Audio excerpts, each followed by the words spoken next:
Oh, what up? What up, Guthrie? Oh, Lordy, I am exhausted.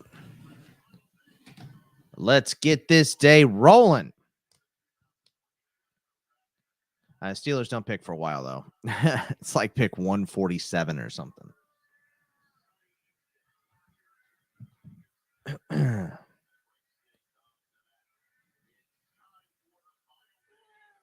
Wow. Captain's ready for the draft to start. I always kind of wondered why they did this day one night, day two night, day three, first thing in the morning. Here we go. I guess it's to get all the rounds done or whatever, but they move so much faster. I mean, we'll get players being read, we'll get players being read during a commercial and shit. They'll just flash their name up there. I always feel bad for like the first guy that gets that, right? Where, they've said everyone else's names and everything, and then you're the first one that gets to figure out that you've been drafted, uh, you know, during a fucking Verizon commercial. You like the Saturday, Sunday? I don't like that because that's all day, both days. I like the pageantry of the first round, and this year they did it better. They didn't thank every person that's ever held a job for an hour before the draft started. They just got, oh, here's the fucking Blue Man Group. We're gonna get a lot of this weirdness today. Ooh, and they're playing I'm Blue for them. There we go. Nothing like day three, boys. We're gonna have some weird people picking. I like the ones when they do them overseas and let the troops pick them. That's pretty cool. The teachers are nice too. Whatever. The Blue Man Group. I think I could probably do without the Blue Man Group though, especially to start the draft.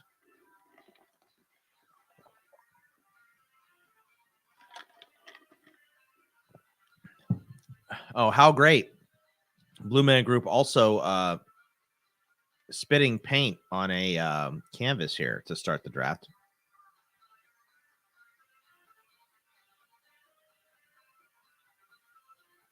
I mean, what are we doing here? Yep. Here you go. Here's a spit painting, and going to the Bucks is Pierre Strong from. What are we doing?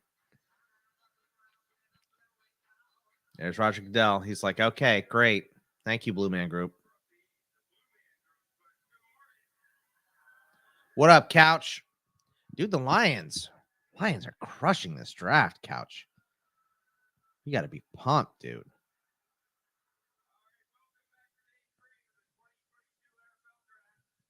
Sam Howell still needs to go too. Here's the commish. Blah, blah, blah, blah, blah. I'm the commish. Sawyer still on the board. I hope he falls to Pittsburgh.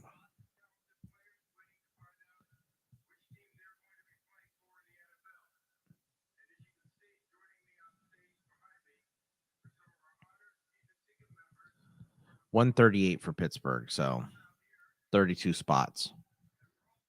I kind of hope they don't move up. There's some good players though. I like Sawyer. I like Perry and Winfrey still on the board. Obviously Matt Corral is still. I don't think Pittsburgh's going to take Corral, but Corral's still on the board. Let me go over here. All right, RBs, Spiller still on the board. Zamir White, Ty Chandler, Damian Pierce. All those guys I feel like are getting drafted. Ely I like, Pierre Strong, Tyler Beatty from Missouri is a solid one. Kyron Williams from Notre Dame was projected to be like a second round pick before he ran terribly. So he's still available. Calvin Austin, Khalil Shakir, Justin Ross, Kyle Phillips, all should hear their name called today. Eric Azukama, I like. I like Toure out of Nebraska a little bit. I know a lot of people are high on Bo Melton. We talked to Nick, and he likes Trey Turner. CK said he likes Makai Polk. There's some other guys there. Kevin Austin from Notre Dame will probably get drafted based on traits. At tight end, we're going to see Isaiah Likely, Bellinger, Daniel Bellinger, and Jake Ferguson all definitely go today. Then a spattering of maybes. At offensive tackle, Falele, Jamari Sawyer, Darian Kennard, Braxton Jones from Southern Utah should go at some point here.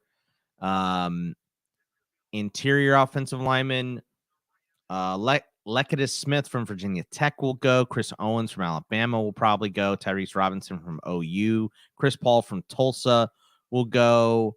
Alec Lindstrom, we heard Xavier talking about yesterday. Xavier Newman Johnson from Baylor will probably get drafted. Edge rushers, Dominique Robinson, Kingsley, and Agbare are definitely going. Tyreek Smith from Ohio State will go.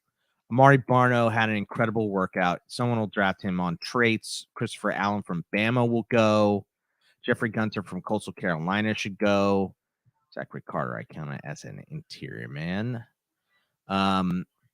Interior guys, Winfrey, Ridgeway from Arkansas, Matthew Butler from Tennessee will go. Haskell Garrett from Ohio State will go today. Thomas Booker from Stanford, he's like the one Stanford guy, will probably go. Myron Tagovailoa Mosa, he'll go. All right, Bucks pick is in. Are we not going to the podium anymore? Linebacker, Damone Clark, Jojo Doman, Brandon Smith, Jesse Luketa, Darian Beavers, DeMarco Jackson will all go to Malcolm Rodriguez will all go today. Corners, Woolen, Kobe Bryant, Joshua Williams from Fayetteville State, Mario Goodrich from Clemson, Jalen Moore Davis from Bama, Caleb Evans from Missouri, Chase Lucas from Arizona State, Zion McCollum from Sam Houston State. Those guys, Kalen Barnes from Baylor ran like a 4.19. Those guys will all go. And then safeties, Sterling Weatherford from Miami, Ohio. We heard Nick say he likes him. Then Tyson Anderson from Toledo got some buzz. Smoke Monday from Auburn, maybe. Leon O'Neal from Texas A&M got interviewed by a bunch of teams. Bubba Bolden was like a last season hype guy from Miami. So there's still a lot of guys to move here. What up, Worky? Your fucking Eagles have been crushing this draft.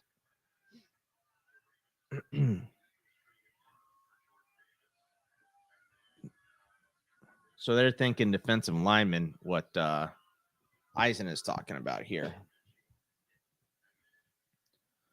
What's up, Cap? Captain's very upset. He needs all the attention this morning. Let's go, Bucks. Come on, get this pick in. What are we waiting on? Are we waiting on ESPN or something?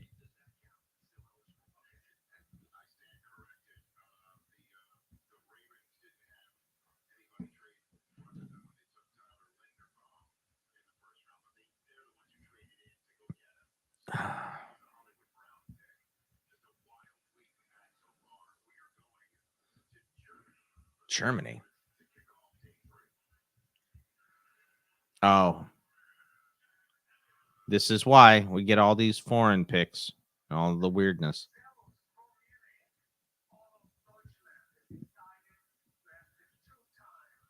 Jens Ellerman from Munich. Come on, bud.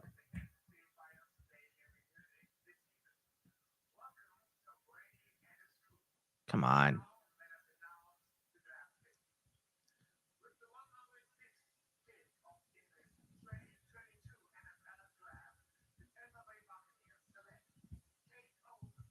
Cade Otton, the tight end from Washington. I knew they would take a tight end. We were talking about this yesterday. They only had one on the board, on their roster. It was just Cameron Brate. They had no backups. So I think they'll take probably two. They got another pick at 133. Then they only have picks until 240. The next pick they have is 248 after that 133. But who knows? There have been 8 jillion trades. So that gives the Bucks Logan Hall, Luke Gedeke, Rashad White, and Cade Otton. And that puts the Texans back up on the clock, who are having an incredible draft here. And this is what you got to do, when you're a team like the Texans and you're rebuilding. Stingley, 3 overall. Kenyon Green at 15. Jalen Petrie at 37. John Mechie at 44. Christian Harris at 75. And then this is their next pick at 107. They obviously could still use a lot. Another wide receiver wouldn't be bad because it's Burkhead and Nico Collins and Chris Moore. Cooks. Nico Collins and Chris Moore, and Cooks is not long for the Texans roster. So getting John Mechie is great, but you probably want another one. Offensive line is okay. They could use a tackle. Every team needs rotational edge rushers. Every team needs rotational defensive linemen. I mean, Winfrey is, I think, is like the best player left here. Sam Howell, get a backup QB. Why not? They need a linebacker pretty bad too, because it's Blake Cashman, Christian Kirksey, and Jalen Reeves-Maben. Damone Clark would be great here.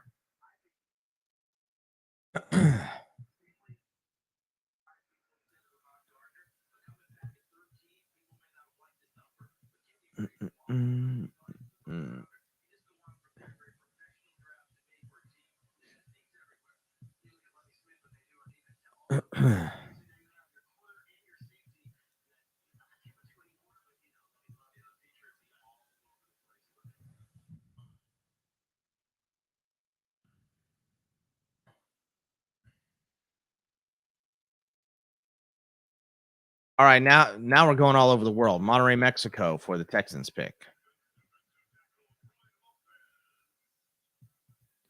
Roy Lopez. Let's hear it, Roy. What do you got?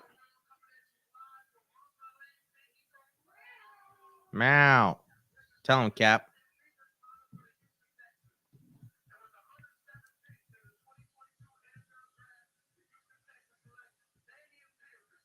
Dameon Pierce, running back from Florida. All right, well, that just boosted his stock a lot because they don't have much at all there.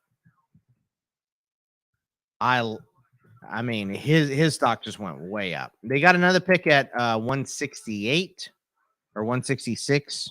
Shit, I need glasses. And it's day 3 and I'm tired.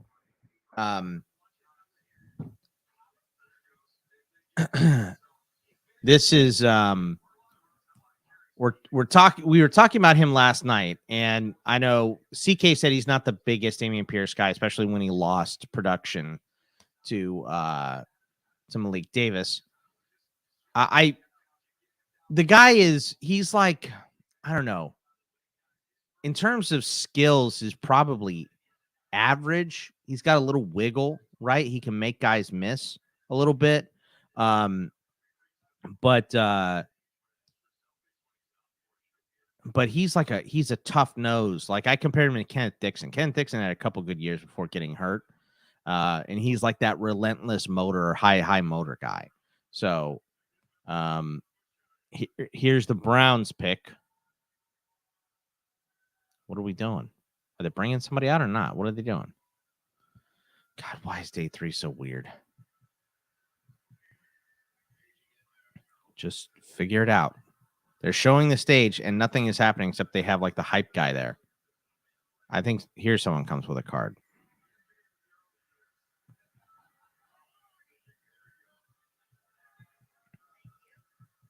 Dude, Vegas sounds as hungover as everybody else.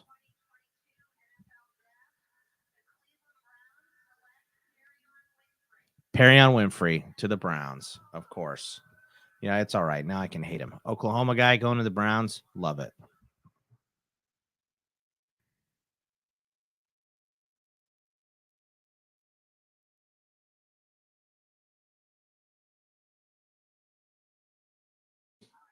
All right, who we got next? Seattle.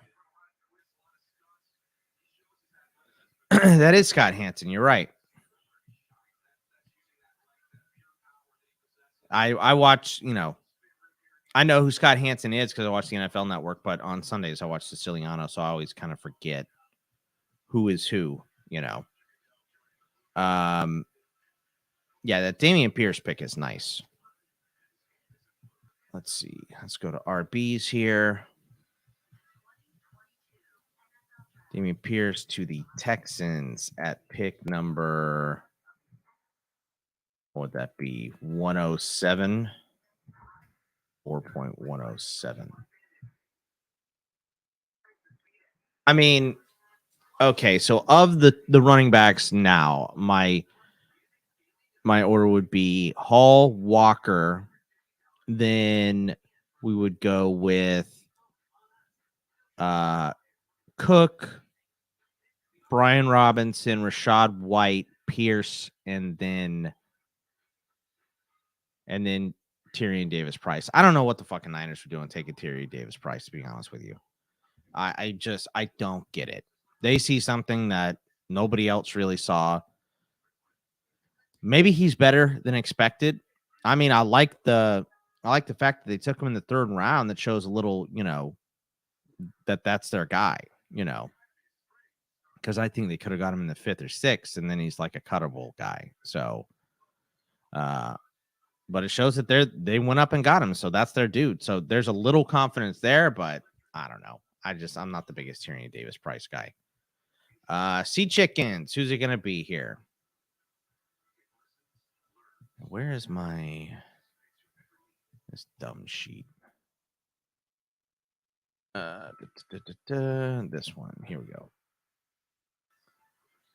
All right. So Kate Otten to the Bucks. That was pick 106. So I'm doing the picks on the team pages and then on here too on the like the position sheet as well. So it's a lot of typing. Kate Otten pick 106. 4.106. Winfrey, because oh shit, I think I'm on a rope 3 on Pierce. No, I got 4. Ooh, gonna be one of those days. Definitely gonna be one of those days. 4.10.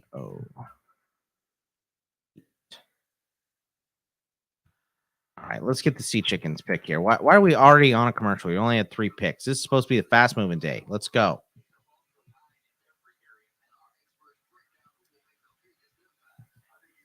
Let's get this moving.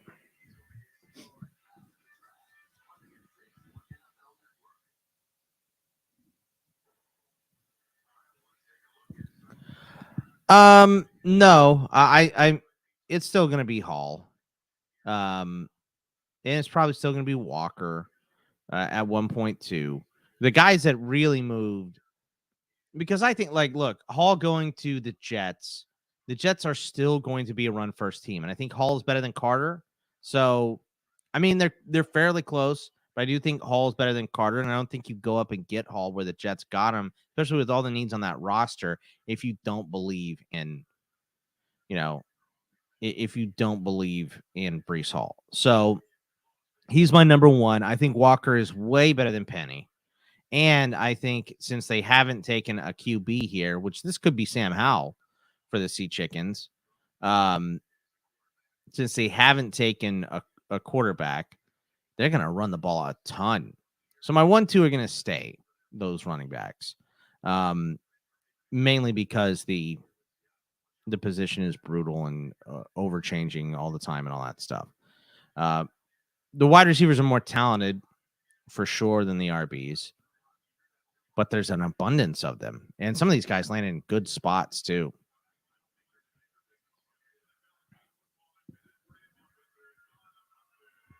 I mean, this could be Sam Howell. Oh, look, Donna Ponte misses excitement.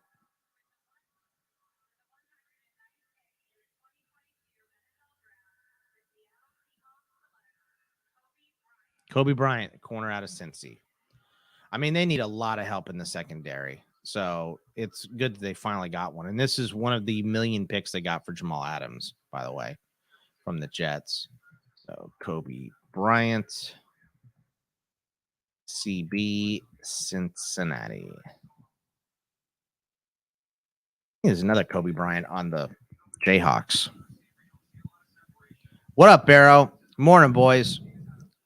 I was definitely not ready for the morning when my alarm went off here. But the nice thing is I sleep all day tomorrow. So we'll catch up on all of our rest. I'll get like 10 hours tomorrow.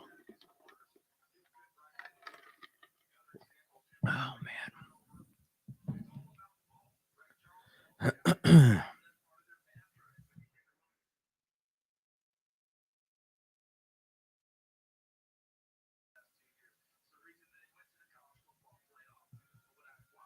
Let's see.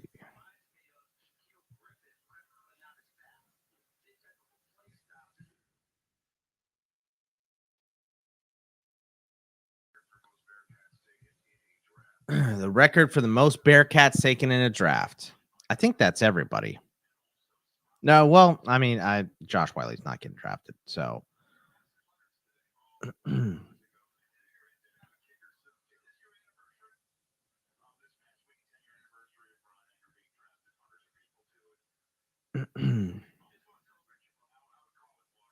cleaning all of the grills. Holy shit, that's a lot of grills, Chad. Ratbird's pick is in.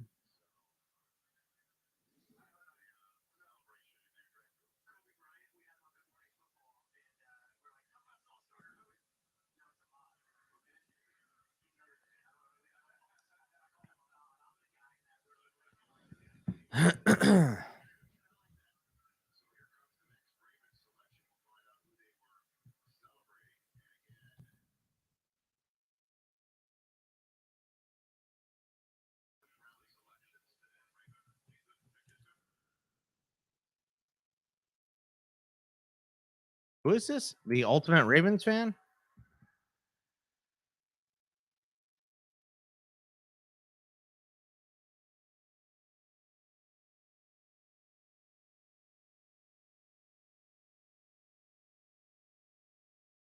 Daniel Falele. God, the Ravens are having such a good draft. Ugh, disgust me. That's a good pick. Daniel Falele is enormous. He is a project, though. 6'8", 384 pounds. I like the Orlando Brown Jr. comp, which makes a lot of sense for Baltimore, too. God, this draft for the Ratbirds. It's like every year I look up and it's like, how good is this? And they have another pick in 9 picks. They have 19, 28, 30, 39, and 41 here. And they don't have another pick till 196. But good Lord. Ugh, it's annoying how good they are.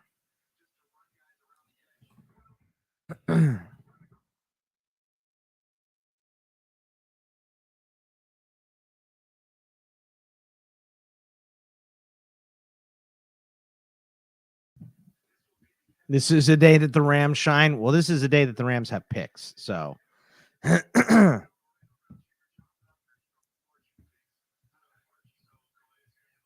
and the Jets pick is in. All right, let's go back to positions. We got Kobe Bryant at 109.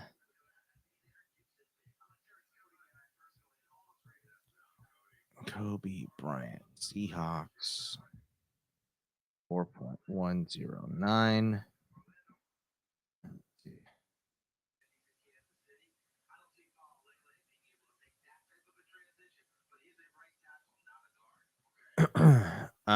And then it was Falele at 110. Another international pick.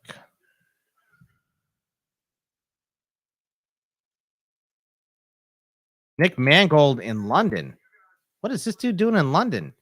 He still looks like an American bro, by the way, standing at hanging out in London.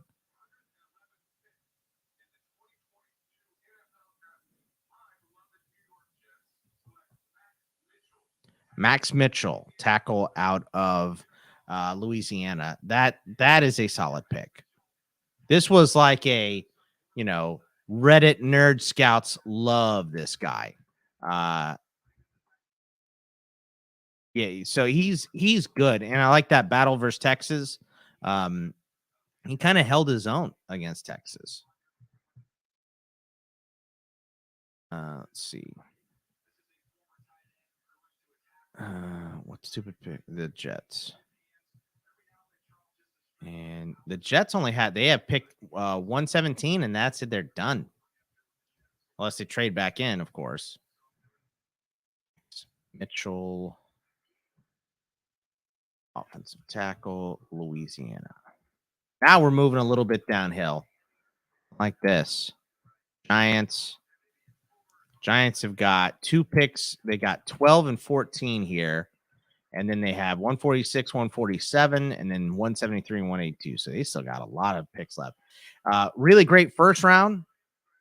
Thibodeau and Neal and but then Robinson was weird.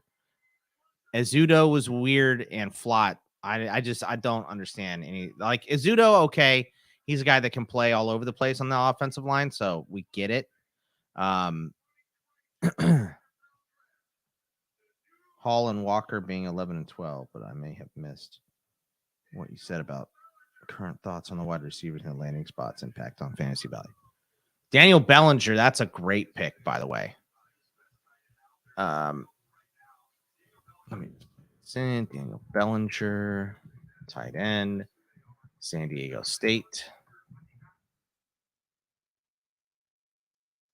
And put him in tight ends. Daniel Bellinger to the Giants at 112.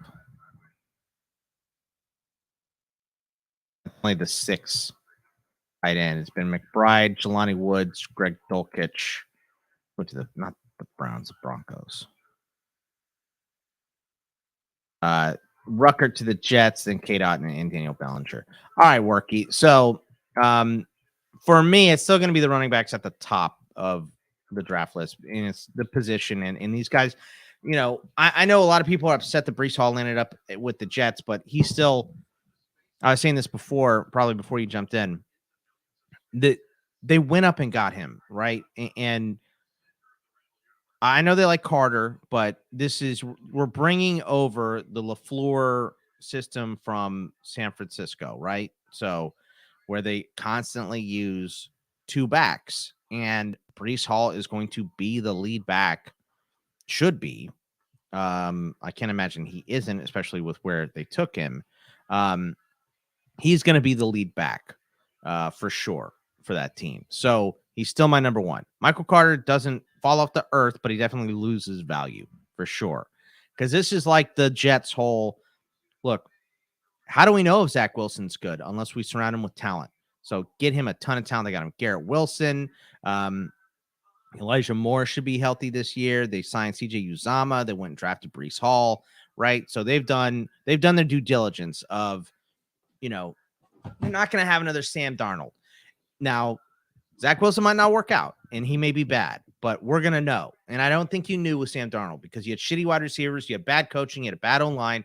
You know, he didn't get a fair shake. We talked about that a lot yesterday. Was guys getting fair shakes and stuff, because I wasn't sure that Geno Smith got a fair shake, right? Because he played for the Jets and they were terrible, and then he backed up. He went to Seattle. Russ got hurt last year. He had a couple games, didn't look good at all.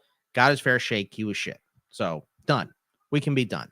Sam Darnold, you can say he got his fair shake last year and he didn't perform. That's fine. That's fair. I think the Panthers were a little bit of a disaster last year. I think Matt Rule made a lot of mistakes. He's a young coach, so he's going to make those, just like any other player. But you know, I don't know that Sam Darnold has had his full fair shake this year. If he still looks like garbage, because it looks like that's what they're going with, is Darnold, fine.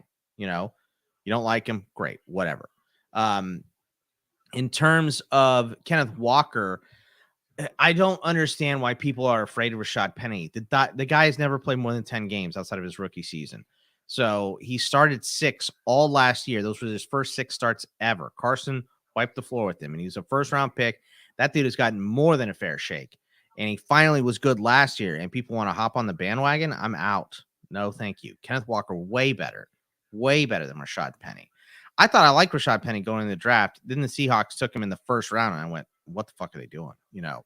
So I think Kenneth Walker is your lead back by a wide margin for Seattle next year. And if it's Drew Lock they're going in the season with, you know, you want to run the ball 40 times a game. You don't want that guy throwing 35 passes for you, because he's going to fuck at least 10 of them up if he throws 35. You want him throwing as few passes as possible. Your dream scenario, every Seahawk game, 50 runs, 15 Drew Lock passes. You complete 12 of them. That's what you want. You know, you want to ride that clock out, keep your defense on the sideline, and don't let Drew Lock fuck it up for you. That's kind of your ideal offense right now. So Walker being the lead back there could be huge. Doesn't seem like Chris Carson's coming back. Otherwise, they probably wouldn't have spent that high of a pick on Walker. So he still might do. Here's the Commanders pick real quick.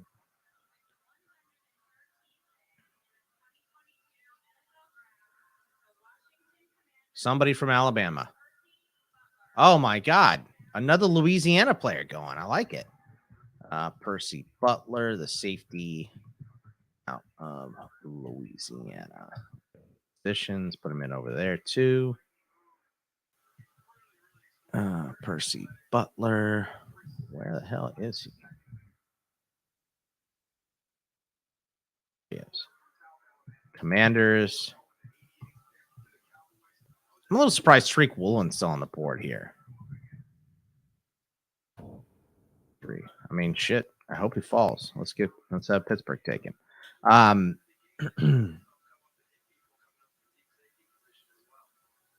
mean, Barrow, he definitely could be. I'm not 100% sure, but I wouldn't be shocked.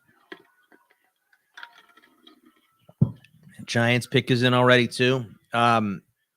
So going back to like the fantasy landing spots for a lot of these guys. Oh wow, now we're cooking. Giants are picking here. They could use an RB.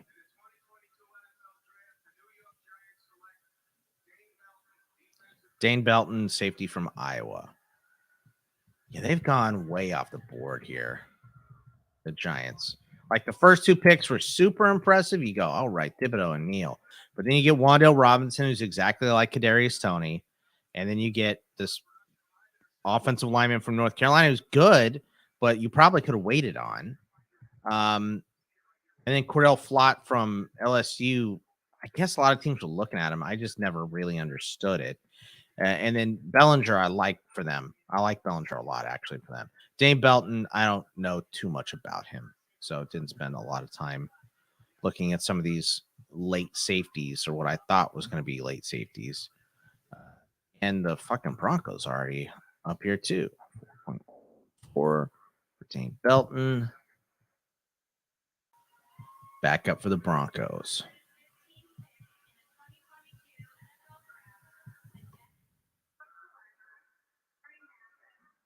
Mari Mathis, the corner from Pitt. That's a good pick.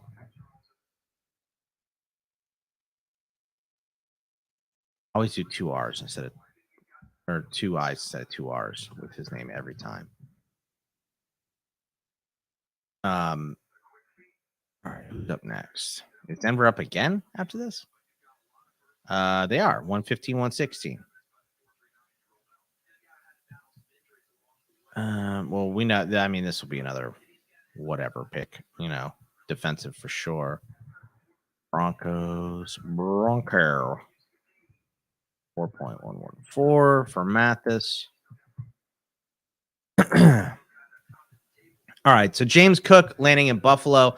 I love James Cook landing in Buffalo because I think he's already better than Devin Singletary. And this kind of shows, all right, well, we're going to add to having Singletary, right? We're going to add to having him. But I think when they watch him more and more, they're going to be like, well, why is James Cook coming off the field for fucking Devin Singletary when this guy has run away from corners? He has slipped past linebackers. He's so shifty. And he can play wide receiver too. So, he can be on the field with Devin Singletary. And Devin Singletary is not really a threat to him, in my opinion, in the long term. So I really like that landing spot for James Cook. Down the list here, Rachaad White to the Bucks. There's 2 things I like about this. I think number one, Rachaad White is going to have some value this year because, I mean, the Bucks interviewed like every single running back. And I don't think that Rachaad White is that much of a threat to Leonard Fournette. And you guys know I'm a Fournette guy. So James White can do a lot of stuff, but I think Fournette is going to be by far the lead back there. All right, Denver's pick is in. Is this the first one we're not going to the podium for? Come on. No, I guess we're going back to the podium. Come on, just read the name.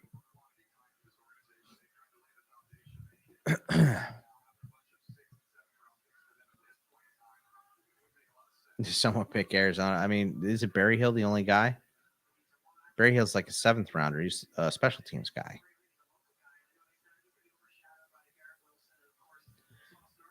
I don't know, Barrow. I think by the end of the year, James Cook is your guy.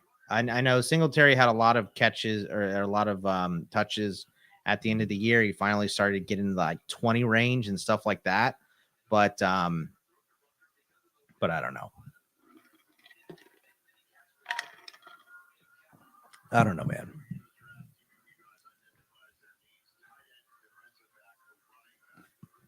Duke and Moss are nothing. I don't. They don't like Moss. They proved that last year. They didn't give him a helmet for a bunch of games. They let Devin Singletary beat him out when I thought Moss was better. Obviously, they were there, and Singletary looked a lot. Singletary, to his credit, you know, I always kind of think of him out of, coming out of FAU and watching those highlights where, I mean, he scored a lot of touchdowns, but that was a Lane Kiffin offense at FAU. The dude's at Ole Miss now, right? There was no reason for him. The only reason he was down in that conference was because of all of the issues he caused himself by flip flopping from Tennessee to USC to blah blah blah. Like, you know, so he went to Bama was an analyst for a year, and then FAU made him a head coach. He coached there for a couple of years where they had that amazing offense, and they were scoring all the points. And Singletary was the beneficiary of that. He had like 20 touchdowns 2 years in a row. But when you watch him play against, big time competition, he was getting chased down. He's just not that fast. James Cook is not that. He's fast. He's very, very fast. All right, here's the Broncos' second pick.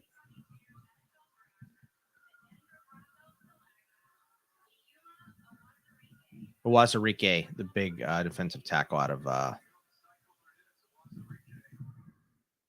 Iowa State. Yoma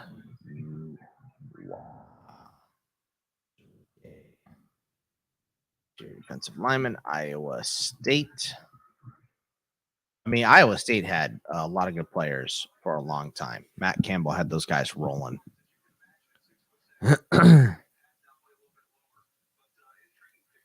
Yeah, I think Moss will probably get cut.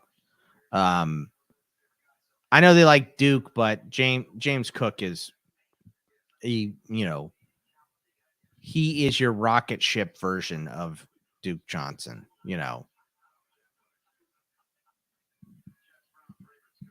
The Rams got the punter in the queue. I guess we're coming up to I think his over under was 117. I'm a little surprised. Every single team interviewed him. But then I heard, right before the draft started, which is weird. I hate that there's punter news, but that whatever the fucking punter from Penn State, some teams had higher on their board, which whatever, gives a shit about the stupid kickers.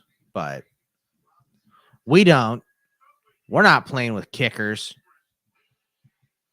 Let's see, what was that pick? 116 Broncos. 6. Let me see. Did I get all these guys? Lately, I got. Let's see. I got Bellinger. I got Butler, Belton, Damari Mathis.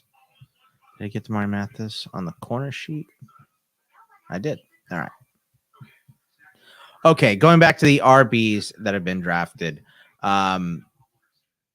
So, like I said before, Tyrion Davis-Price, I don't really understand going to the Niners because you drafted Trey Sermon last season. I know Mostert's gone, all that stuff, but you draft Trey Sermon last year. Eli Mitchell looks like the lead back.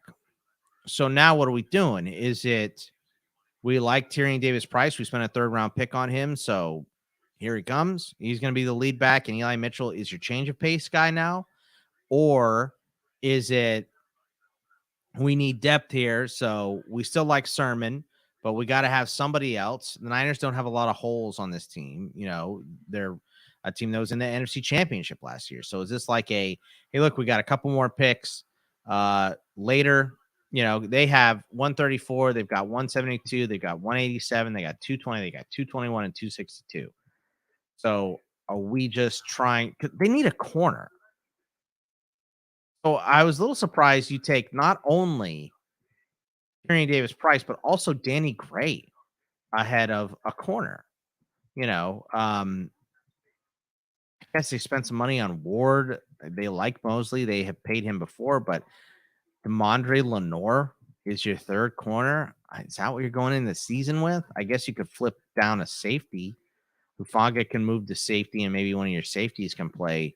Jimmy Ward or George Odom can play a corner spot. But I kind of thought it was weird. The Tyrion Davis Price pick. Let's see what else for running backs do we have after Tyrion Davis Price. We had Brian Robinson. Okay, so Brian Robinson is the most interesting RB pick here to me because Gibson's been hurt. You give Gibson the full reins to take the main running back job in Washington, and he's been hurt. So you get a grinder, a first, second down back like Brian Robinson. What does this do for you? This means you're probably going to run him maybe more times than you run Antonio Gibson, but now you can slide Gibson out to play wide receiver on occasion as well. It gives you flexibility with those RBs. It might not be what they do because they didn't take Robinson until late day 3, but somewhere in their mind is we need a thumper. So Brian Robinson also could take goal line carries, which is not good for Antonio Gibson's value. So I think that one, like in terms of impacting another running back outside of Breece Hall crushing Michael Carter and hopefully Walker crushing Penny, that's another one that you might hurt Antonio Gibson a little bit.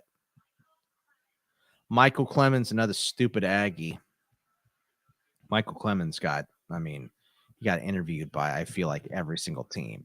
This is the Jets, 4.117. Yeah, Michael Clemens would be a rotational edge rusher for the Jets. So and that's their last pick in the draft right here. This was the pick they got for trading Chris Herndon to the Vikings before the year started. Michael Clemens, edge, Texas A&M. Unless the Jets trade up, they're done. That's their last pick. At least according to Wikipedia. Yeah, the punter bet. I'm legit surprised. He was the one, him and a couple other long snappers. Oh, the Vikings trading up 2018 to get in front of Baltimore. What are you guys doing? They have taken one offensive player. It was Ed Ingram. So Baltimore needs a wide receiver. So I'm going to feel like this is a wideout. Who is left?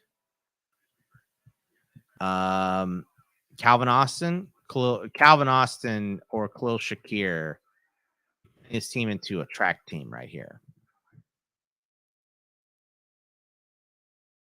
Calvin Austin would fit perfect. You have your main guy in Jefferson. You have your possession guy in Thielen, and you get a nice little shifty slot dude in Calvin Austin. I think that'd be a good pick.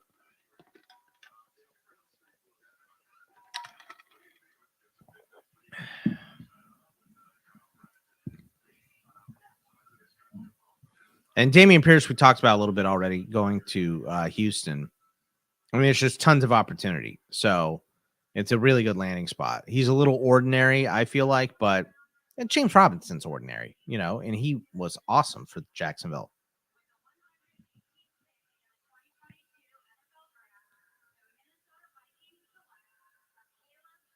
Caleb Evans, a corner out of Missouri. They do need corners, so not that surprising. And like Daniel Jeremiah said, big physical dude. Vikings at pick 4.118.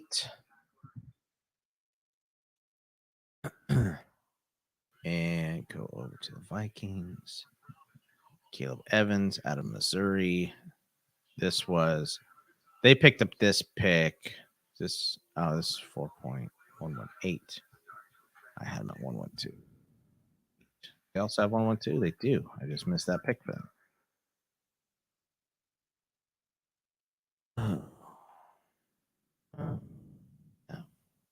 1-2 also. And this was Caleb Evans, a corner out of Missouri.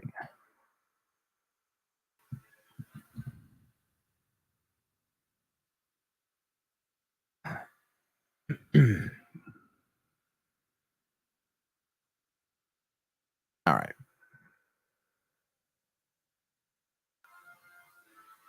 I don't think Osborne would have been dead if that was a whiteout, which by the way, they pick at 22 also, so they could take Calvin Austin there.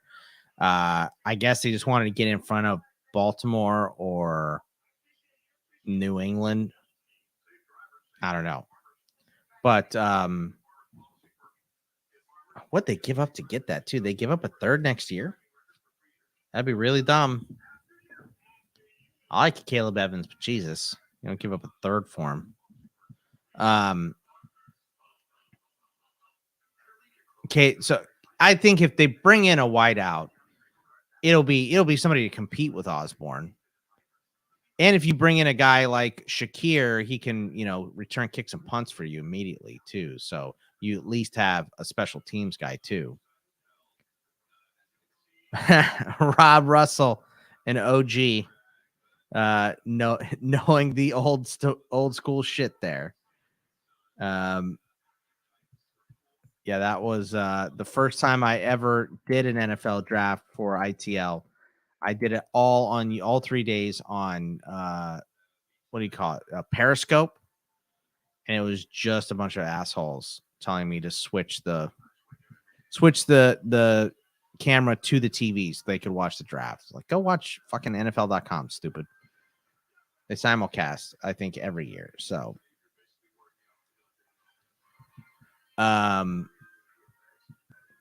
so let's talk wide receivers here.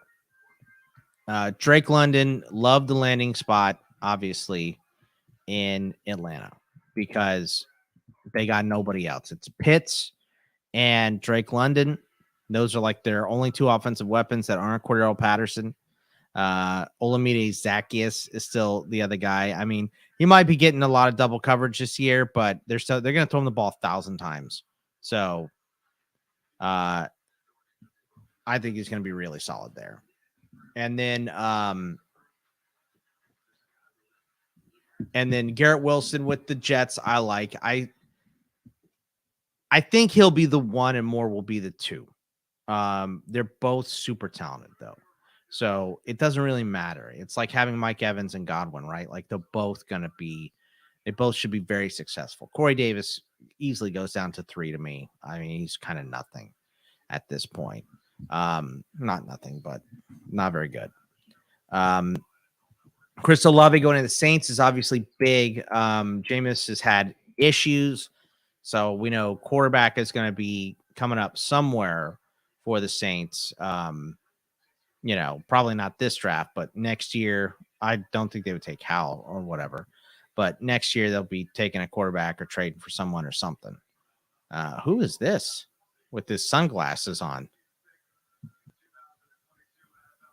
Fucking Ravens fans.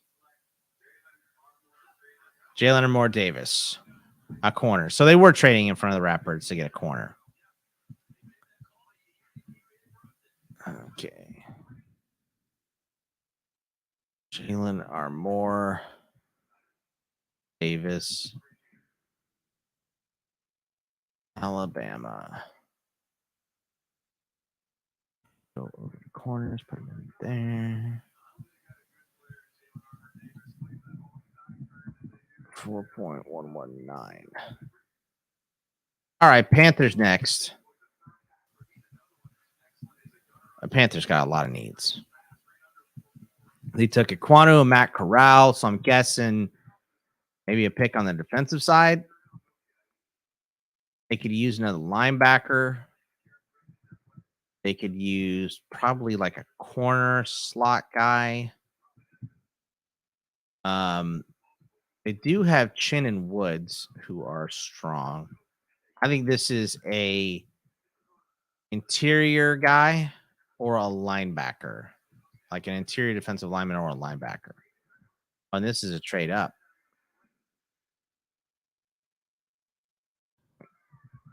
One, 2, 0.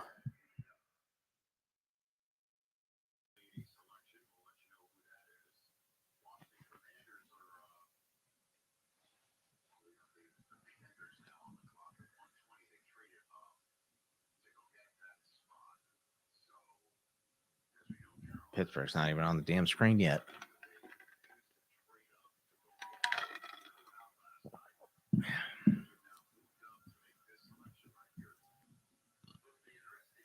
Matt Rule's an offensive guy, so maybe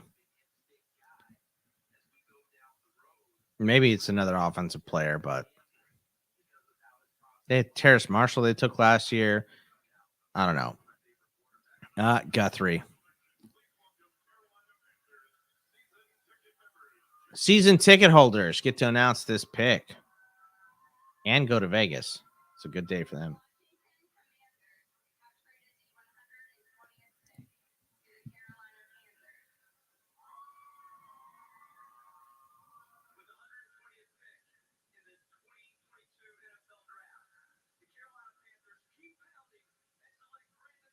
Brandon Smith from Penn State.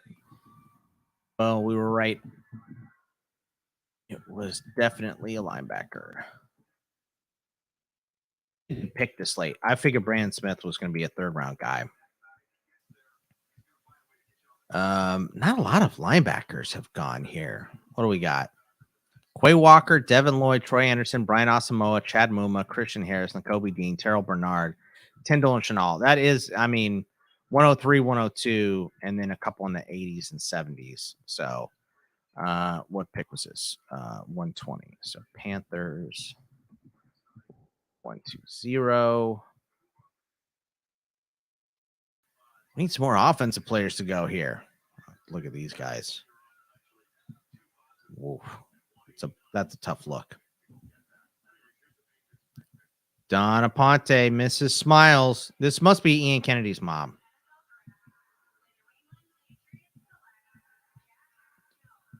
Ian Kennedy. Ian Happ. Jack Jones. ASU. ASU on the board, Chad.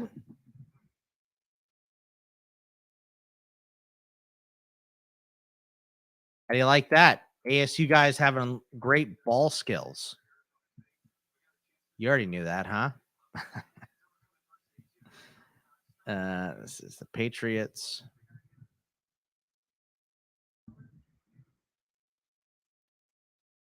And here's Goodell signing autographs to people who are idiots and have no idea who he is, because why would you want his autograph?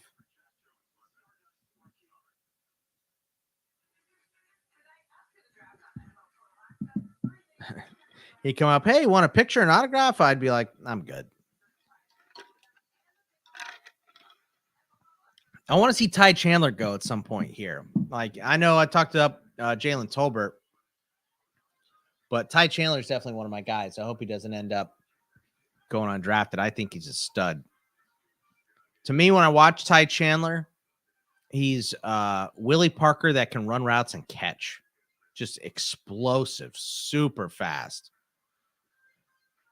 But, I know it's day 3 and day 3 picks and all that stuff, but the 4th and 5th round, there's something different. Like, I feel like you're more willing to hold on to that 4th round pick for maybe even a couple years versus a 5th round pick. And the Raiders are moving up. They could take Chandler, but I don't think that's what they're doing here. They need too much. Going back to the wide receivers, Chris Olave going to New Orleans is outstanding. Michael Thomas probably, who the fuck knows if this asshole is ever going to show up on the field again, first of all. Be a prick the whole year in 2020, going to 2021, needing surgery, don't get it until camp, and then you can't play at all. So who knows? Hopefully he's ready, and he hasn't played in 2 years. So is he going to be the same Michael Thomas we saw? I have no idea, but Callaway as number 1, it's a rough look, man. So getting Chris Olave, I think, was great. I was a little surprised he went over Jameson, particularly because that's that area, like, Bama, LSU player, anyone in the SEC going to New Orleans, teams are going to love. But, he's great. So I love him ending up in New Orleans. Jameson Williams, my number 1 pick in this draft. my number one wide receiver in this draft. I mean, probably at best won't play until week 7. Almost assuredly going to start the year on the pup. I know he said, I'll be ready by training camp. Every fucking rookie says that. They don't know. And it's a 17-game season, dude. Like, you still get 10 games out of this dude if you make it to week 7. So I love it. Obviously, Jared Goff kind of hinders whatever wide receiver you're going to have, but they're going to probably be rough again this year and have a very high pick and take Stroud or Young next season. Then you're really excited about Jameson because you get him fully healthy and with a quarterback that should be able to throw the deep ball. But even if it is Goff, like if Goff looks good and they stick with him, it doesn't matter. Williams will make you look good. So I like him landing there. Commander's taking Jahan Dotson. No, I would have done it ahead of Burks, but I'm not like people are shitting on that pick because he went ahead of Burks and he went too high. He's a late first rounder, all that stuff. I don't care. Like, guy runs great routes. They call him a tactician, all that stuff. Dude's outstanding and he's super fast. And people are like, well, he's more shifty than fast. He's not. He's fucking fast. Dude is fast. I know he didn't time insane, but game speed, he makes people look silly. So, oh my God. I cannot believe you got within 5 feet of this psychopath. Well, at least he's a creep. So she handed him money. There you go. Wow, what a great bit. Day 3 of the NFL draft, folks. It's getting weird. What, Couch? You don't think how many? What's the over under on wins for the Lions this year? They've added a lot. I think they're doing great, but Jared Goff, man, come on.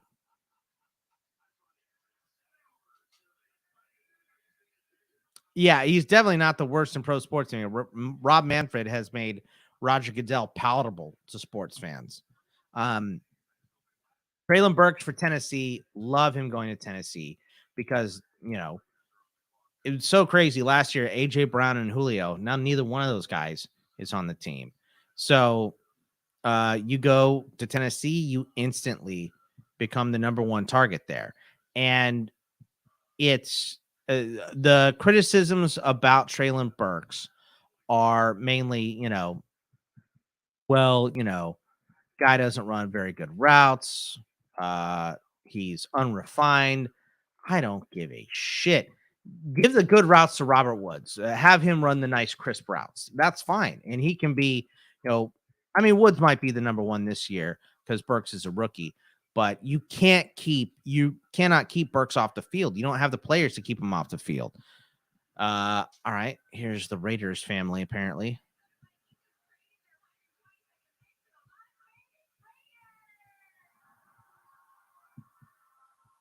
Raiders.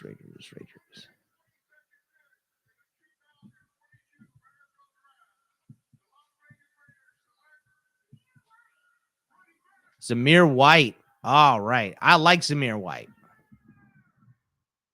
So, and this is interesting too,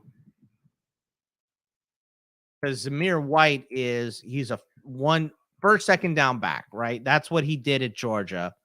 That's probably what he'll do for I almost said Oakland, for Vegas here. But this is interesting because they didn't pick up the 5th-year option on Josh Jacobs. So this is probably a, more about next year type of a pick than this year. But it's a good landing spot because they won't have anyone next year. So I guess this is hey, bring the kid in, get him a little seasoning behind Josh Jacobs, and then next year push for it. By the way, where's Bijan going to be next year? Bijan, definite first rounder next year unless he gets hurt. Doesn't matter. Too talented at RB. Bijan Robinson, think Le'Veon Bell with speed. That's what Bijan Robinson is. I feel like we barely heard the Chargers names called here.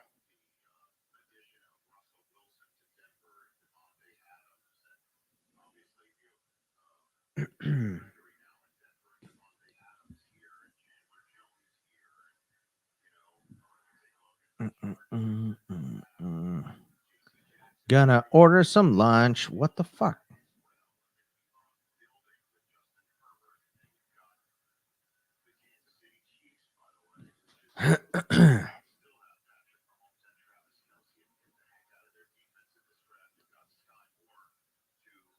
uh,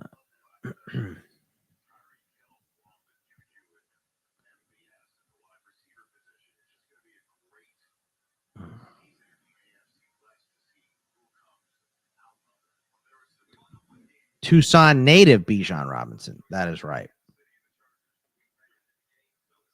Sorry, normally I go buy me and my mom some lunch, but I am here doing this, so I cannot. Yep. And yeah, and then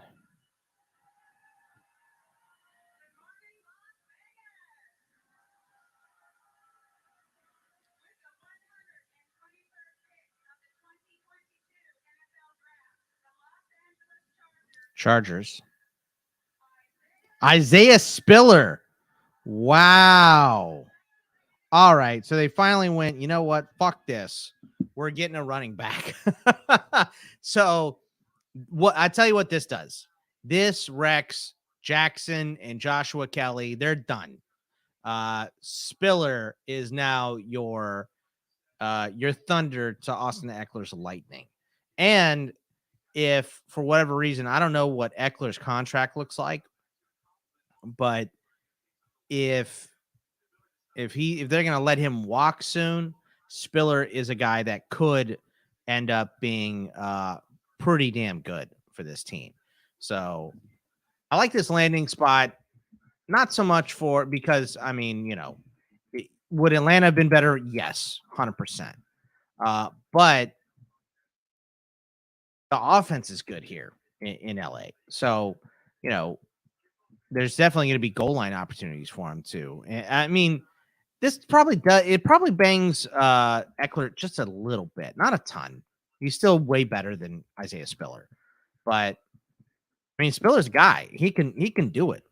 I'm surprised. Spiller should have been the third RB off this in this class. Maybe not. James Cook. Okay, I don't hate James Cook going 3, but Spiller's vision is very, very good. Browns are up again.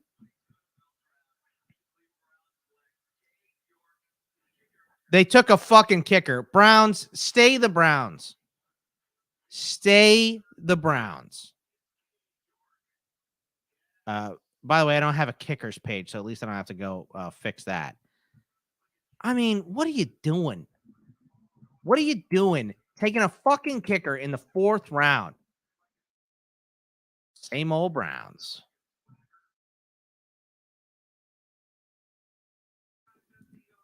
100%. Same old Browns. Take a kicker. Jesus Christ.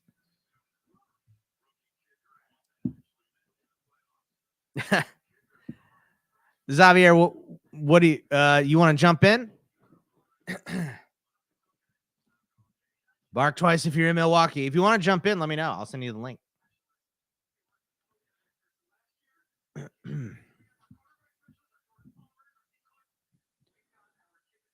Okay. Let's see.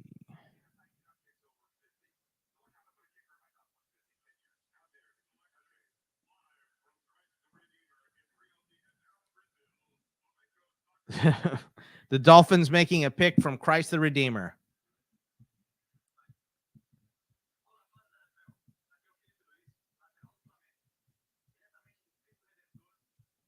This is Dolphins got this pick from Pittsburgh because Pittsburgh moved up in the 5th last year to take Isaiah Loudermilk.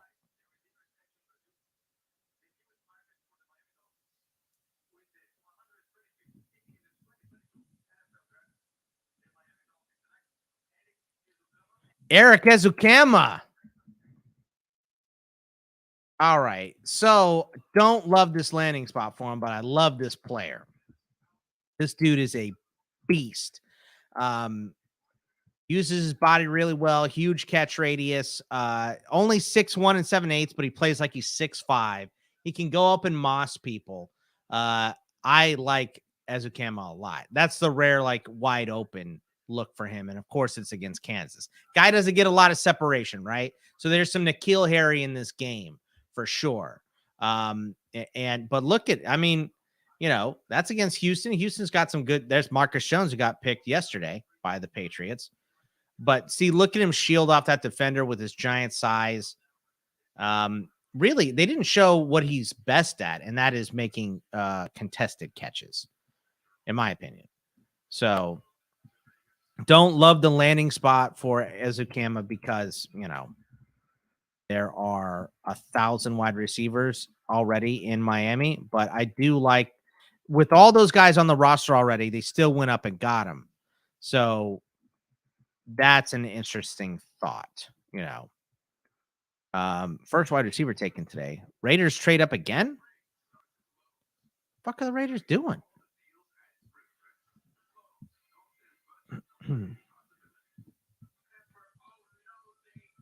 We're going with Whataburger today, by the way, for lunch.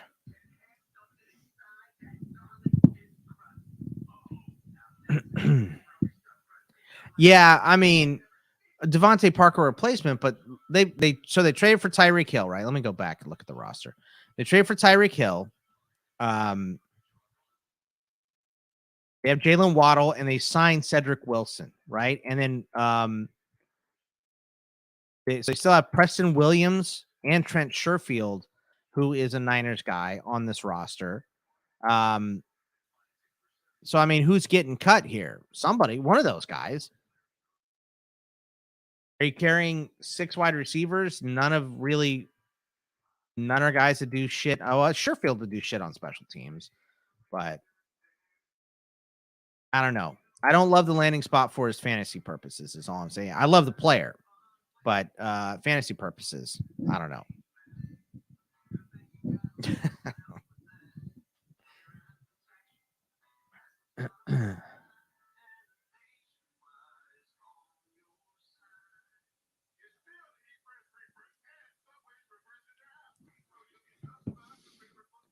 What are the Raiders doing here?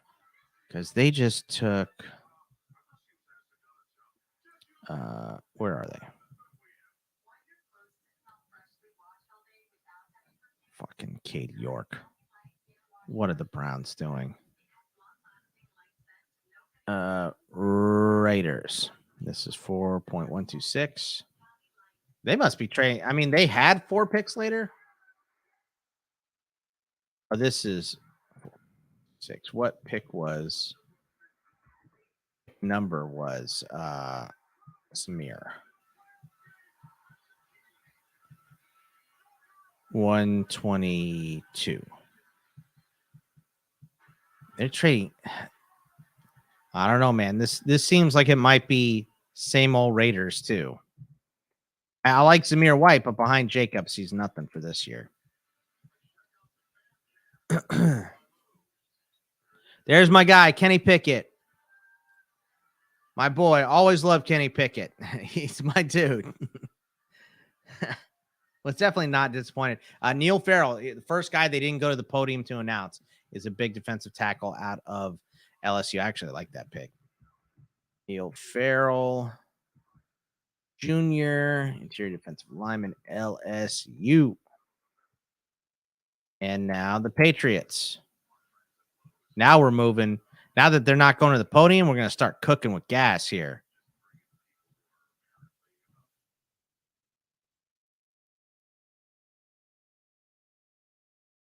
The Blue Man Group here is on set. Oh, man, day 3.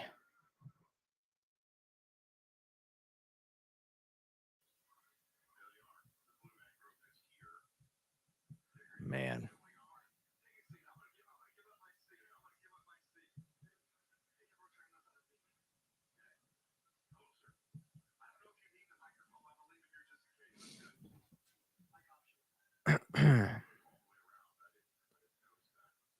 All right, Patriots, Marcus Jones, Jack Jones.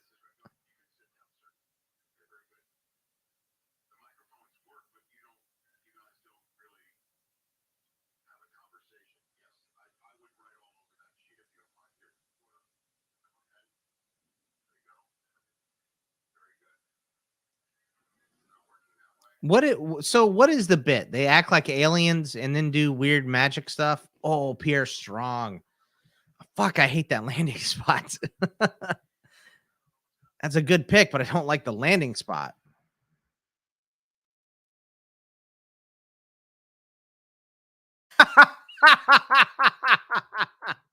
Rich Eisen, I wish Mayock was here. He would be so mad. I mean, Mayock was mad about the lady in Cincinnati or Indianapolis or whatever, letting the orangutan make the picks. How pissed would he be with these clowns showing up to set and making these guys move? All right, I've had enough of the fucking Blue Man Group. Let's get the guys back and talk about Pierre Strong, please, because I do not like this landing spot for him. He does what Damian Harris does. So, but you already have Damian Harris. So what are we doing?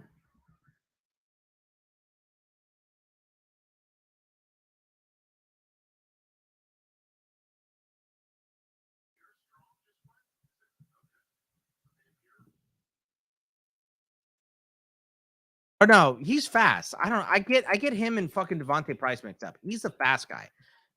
Pierre Strong. Yeah. Very, very, very, very fast. He's different. He's actually the opposite of Damian Harris. So that's better, but I don't know. Damian Harris is your lead back. So you gotta teach this guy to catch. Look at him. He runs a little upright too. Yeah, I always get him and Price mixed up.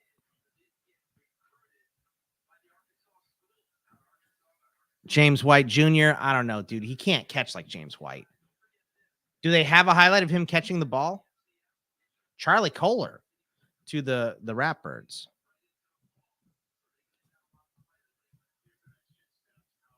I like that pick because I don't like it very much. Charlie Kohler, Ravens, 4.128.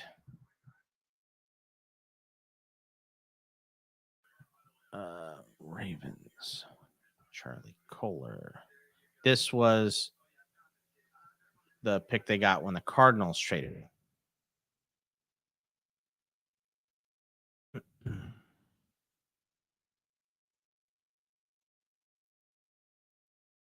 Nice. Pittsburgh is at least on the screen here.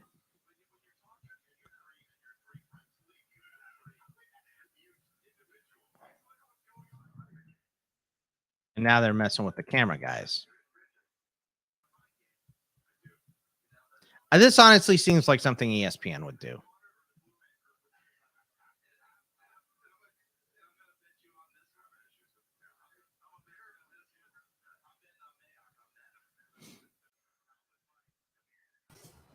Proton, what is Scott Bogman?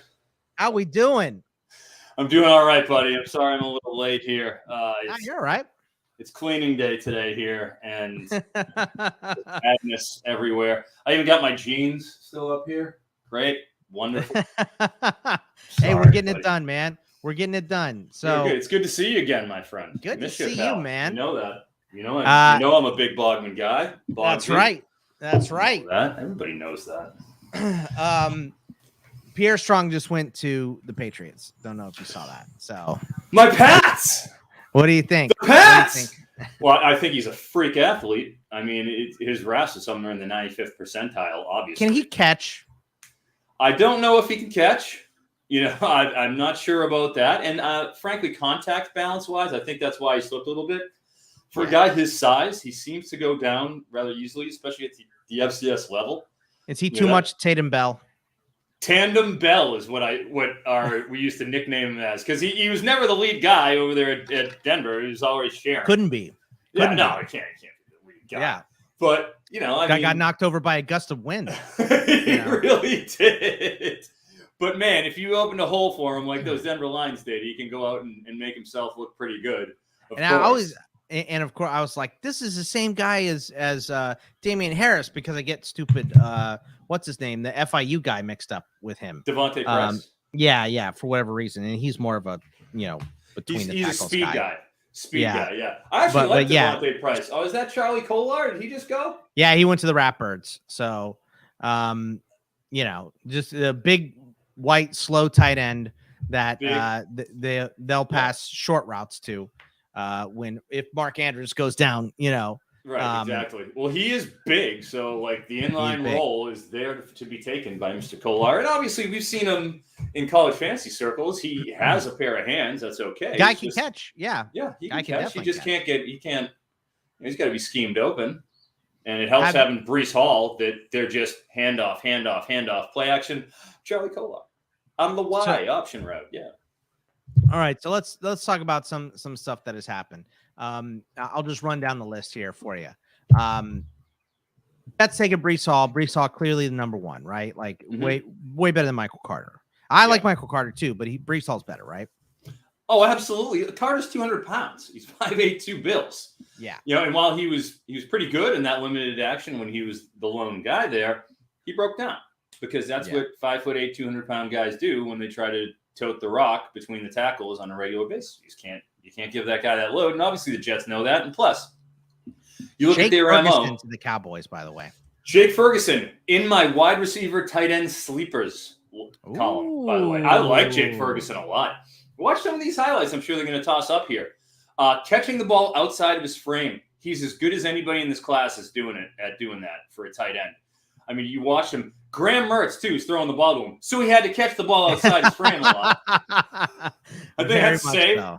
Yeah, absolutely. And a willing inline blocker, so like he's not a total blank there like Isaiah Likely, where he's coming off the field. Isaiah Likely's coming off the field in any run situation. And, high character guy, 2-time team captain, I believe. I don't have the numbers in front of me, but, he's not – the thing is with him is he doesn't change directions particularly well. Or is his highest – I think he ran a 4.8. So, like, athletically, he's good, but he doesn't blow you away. Right, yeah. Sort of a thing. So that's why I like this pick better than Charlie Kolar, to be honest with you. Absolutely. Oh, yeah. I mean, Ferguson's like TE8 for me, I want to say. Okay. So, yeah, absolutely. I like Ferguson. I like him a lot, and I think he's going to be a very competent player. It's interesting. So, with the Cowboys, since, I'm a college fantasy guy, I mean, there's no secret there. No secret. So, the inner machinations of these teams, I'm not sure. So, they already have, Jarwin. And, Jarwin got cut, but Schultz, they franchised. Okay, Jarwin Schultz. So, Schultz is their guy, and he will take over that Jarwin role. I don't know if Ferguson will. I'm going to send this to you in the private chat here. I have a big ass Google sheet that'll show you the rosters and who has every pick and all that good stuff. They took Jordan Stout. The fucking Ravens took Jordan Stout. Araizi is not even the first punter off the board. Wow. What? Dude, Stout was pretty damn good last year. Dude, why are you taking a fucking punter in the fourth round? At 130. Wow. 130. What are you doing?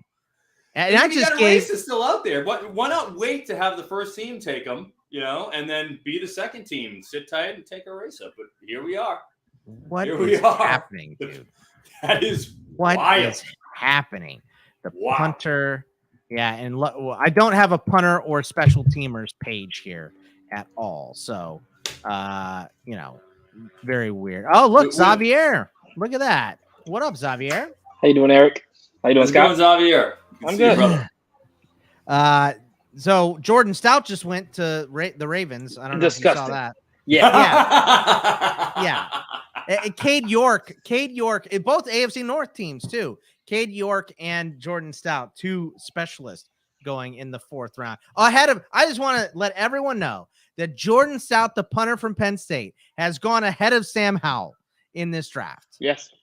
Wow. Yes. Ahead of Sam Howell, still on the board. I hope they've stopped putting the camera on Sam Howell, which they had for all of day 2. They kept cutting in all the quarterbacks. It was Desmond Ritter was number 1. You got a lot of Desmond Ritter shine. And then it was a lot of Howell, whose girlfriend kind of looks like him. Oh, really? Is that his sister? No. Is that it's his girlfriend. Is that from oh God, why can't I think of the name? The Brad Pitt Moneyball, when the scouts were like, he's got an ugly girlfriend. He's got an ugly girlfriend. What does that mean? No confidence. No confidence if he's got an ugly girlfriend. I didn't say Sam Howell's girlfriend was ugly. No. I said she looks like him. That's all. She kind of looks like him. I mean, tell me I'm wrong. Learned a little bit about Eric today. Check it out. Yeah. I'm just fucking with you. But back to Jake Ferguson. We'll get off the girlfriend front. By the way, how great is it Kuiper isn't in Vegas? He's got a broadcast from his house because they wouldn't let him in. I think that's hilarious. Really? Sorry, Mel. Oh yeah, he isn't vaccinated, and they're still not letting unvaccinated people there. Oh, I didn't know that. Okay, Mel, so hold the line. I didn't know that you had to show your card and everything to get into the draft. I knew they did that the last 2 years. I didn't know. I was gonna say I almost threw away my card. I'm glad I kept yeah, it around just in case. Right. It was so long ago, I went to Arizona, but okay. I went to Arizona for opening day, so I put it in my bag. Like I didn't have to show it to anyone anywhere. And of course, like the day after I come back is when they do the no more mask at the airport. So I had to wear my mask in the airport. Not that it's that big a deal. It's just annoying, especially going there. It just felt hot on my face. I also have the beard, which doesn't help.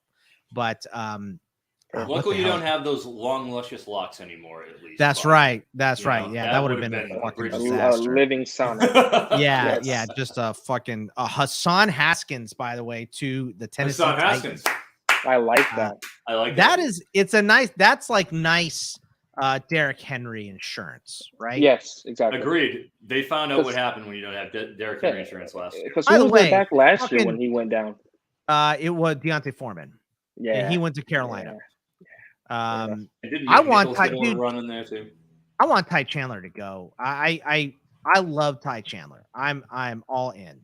So speed, and he can catch. Right. So this was my comp. Froton, and let me know if you like it, and also Xavier, see if you like it. Willie Parker that can catch. Willie Parker. Oh, so does he have the same fumble problems? What does he have? What the same fumble problems? Oh, no. I don't think so. I don't think Chandler. Romeo Dubs to the Packers. Dude, fucking Froton shows up. Romeo. Froton shows up, and every offensive player comes off the board. You should have been here. The fucking all the quarterbacks are pissed you weren't here the first couple days. So, Romeo Dubs. I guess Sam Howell's coming up soon. Then I guess it's going to be now. It's going to be Tampa Bay. Tampa Bay. They took Trask last year. They're not doing it. Yeah, they took Trask. They took trash. Yeah. I know. Oh, okay, we'll whatever. See. And look, I don't. There isn't a real portal. There isn't much here with Sam Howell makes me picks. That's how is Calvin Austin, Khalil Shakir, Justin Ross still on the board here? Dude, by the way, Romeo Dubs going over Calvin Austin is a surprise, but that's the Packers. That's type. size. That's the Packers type. Yeah. They like big receivers too. Yeah. But Calvin Austin, Khalil Shakir. I mean, Calvin Austin is not gone because of size. That is 100%. Absolutely. Yeah, and the Packers love a random tall dude who somehow gets open all the time, and that's going to be Romeo Dubs. He'll catch like 3 touchdowns 1 week, and he'll end up on some hopeless dude's fantasy team, and he won't catch another one for the rest of the season. That sounds about right. Yep. Yeah, that he gets to be Alan Lazard's really understudy. Yes. So now Hassan Haskins has just been selected by everyone rostering Derrick Henry as the backup. Yeah, because I looked it up. Their backup running backs as of right now are Dontrell Hilliard, Jordan Wilkins, and Trenton Cannon.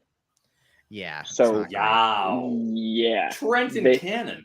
I don't even know he went to Virginia State. So he's not even a running back, dude. He's a Trent Cannon's a special teamer. So he's just a kick returner and a coverage guy. That's it. Well, good. I don't feel bad anymore because once these guys. Well, the Jets tried to use him. Yeah. You and Nick are like, once they're in the NFL, I'm off. Who cares, right? So love them up till that point. Love them right up until the NFL draft. A couple of days after, I love them, and then it's good luck, kids. Right? Yeah. Unless they're on my C2C team, so I'm down with that. Fine with me. Gotta have that one. How are your baseball teams doing this year? Baseball team, my AL only 10-team auction league, doing okay. Okay. I need some pitching. Oh boy, I need pitching in both leagues. And then I have my Roto World League, which I was in the hospital. I ended up missing like 4 picks because I was for what? Oh, geez, right? No. No.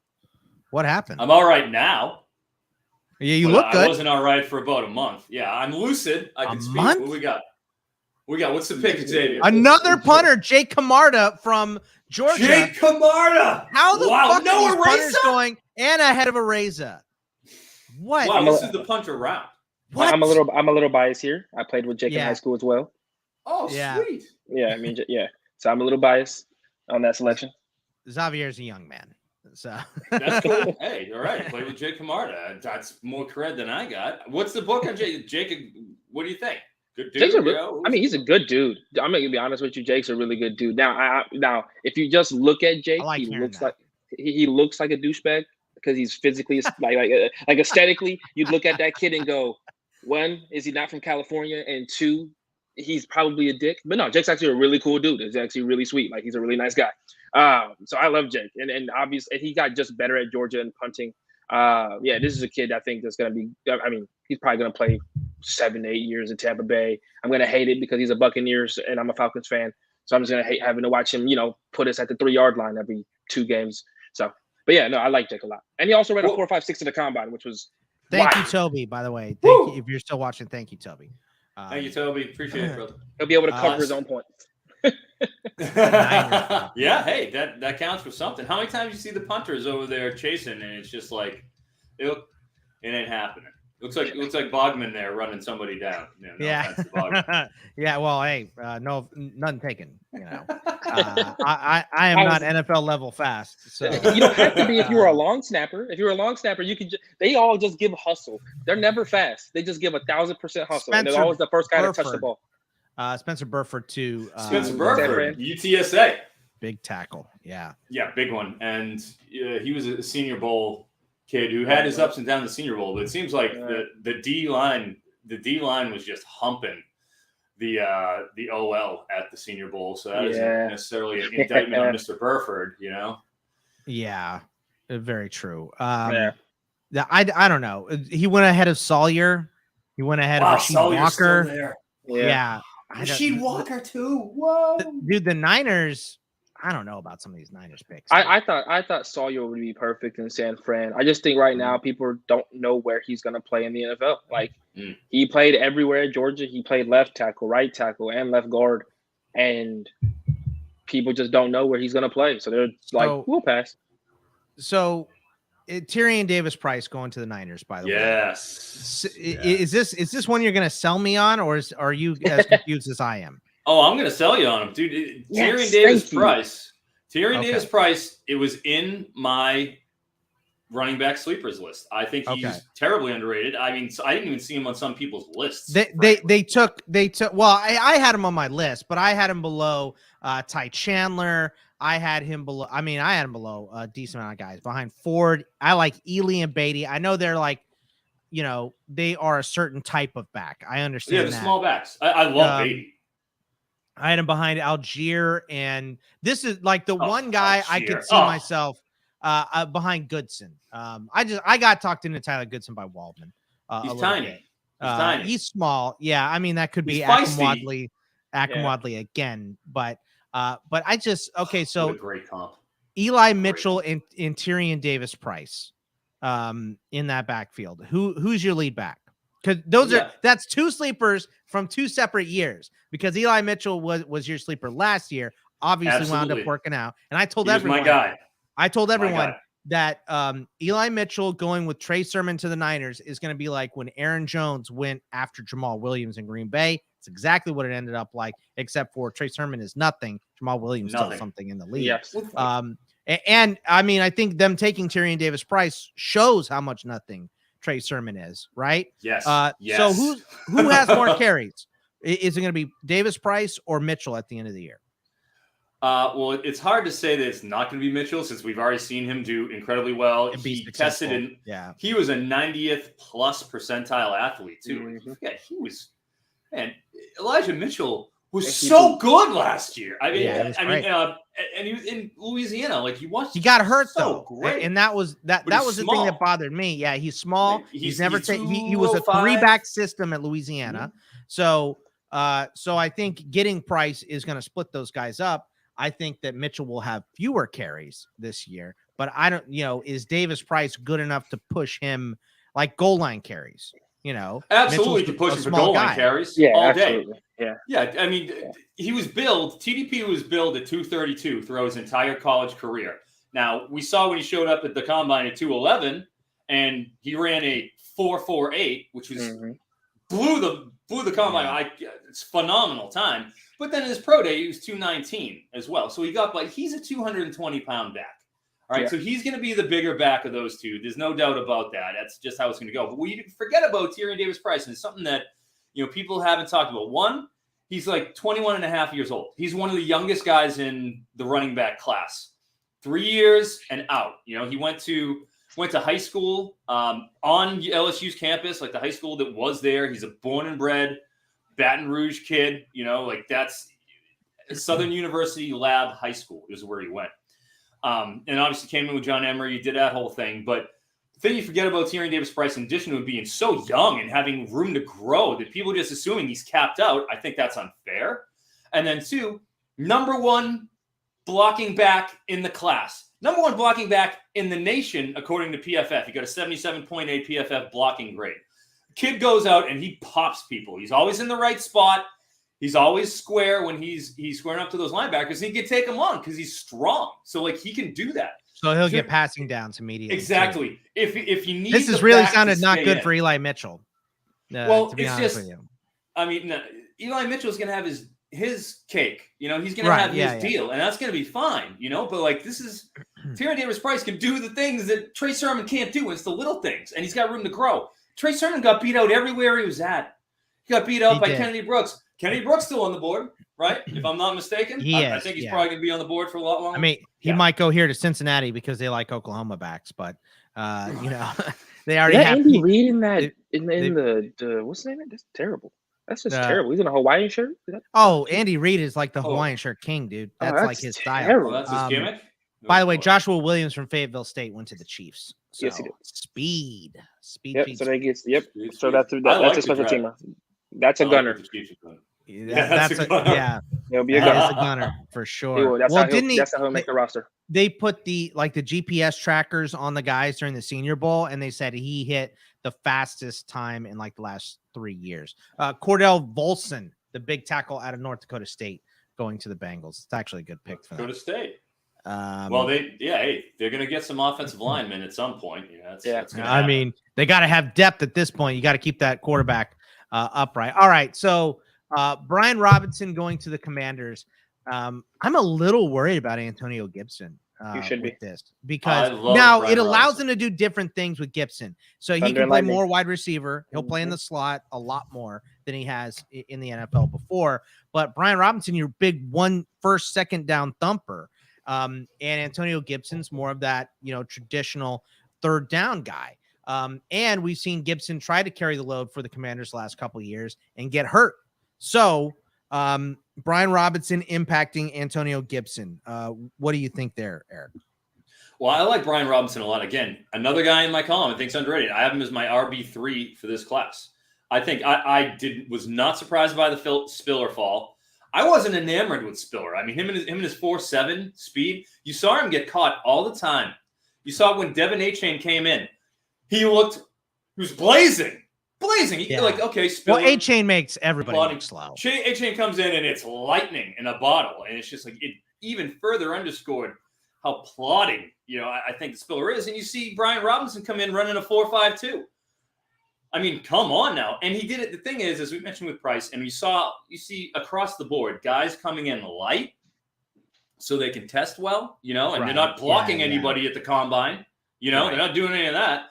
So you see guys come in light and test well. Brian Robinson came in 225.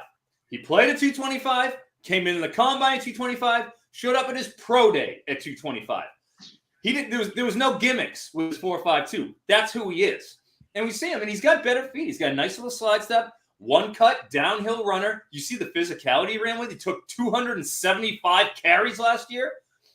Nick Saban didn't trust anybody else to touch the ball behind Najee Harris for Najee's last 2 seasons. It was Najee, and when he needed a blow, it was Brian Robinson. End of list. Trey Sanders, hit the bricks, kid. Not happening. So, then Robinson comes in, and again, attrition. Jace McClellan, he couldn't stay healthy. Roydell Williams comes in. All right, it'll be his deal. Nope. Trey Sanders just plugging along as that third option. Kamar Wheaton's hurt too. So like all those highly touted guys, all of them went down. Brian Robinson, 275 carries, and if you watch his tape, he's got quick feet. He really does. He's like Josh Jacobs that you're getting in the third round, to me, and that is just silly. He doesn't catch as well as Josh Jacobs yet, but like you just said, all these guys come in raw. All these guys come in raw. Yeah, yeah, and he didn't get a shot either. Correct. So I think he can, and I don't know. I'm not so worried about Gibson. Gibson is a proven talent in the NFL, so I'm not really worried about him. But we talk about like these little separators for RBs for fantasy. This is going to be one for me for Gibson. He's going to come down a little bit on my board because Brian Robinson is there to usurp some of these carries. Steelers are up right after this pick, but we got to see. The Patriots are up. So come on. Let's wait. Okay, we got to be respectful here with the Patriots. Yeah. But to finish off my Brian Robinson, about his receiving acumen. In 2020, he caught 6 of 10 passes for 26 yards. Wasn't used at all in that capacity. They were keeping him in on third downs and having him chip.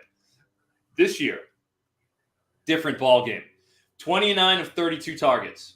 Okay? Yeah. And when he's catching it, he's doing something with them. 8.9 yards after catch. Okay? Right. When he's catching 29 of 32. That's a hell of a lot more than that to go on than we got on Kenneth Walker.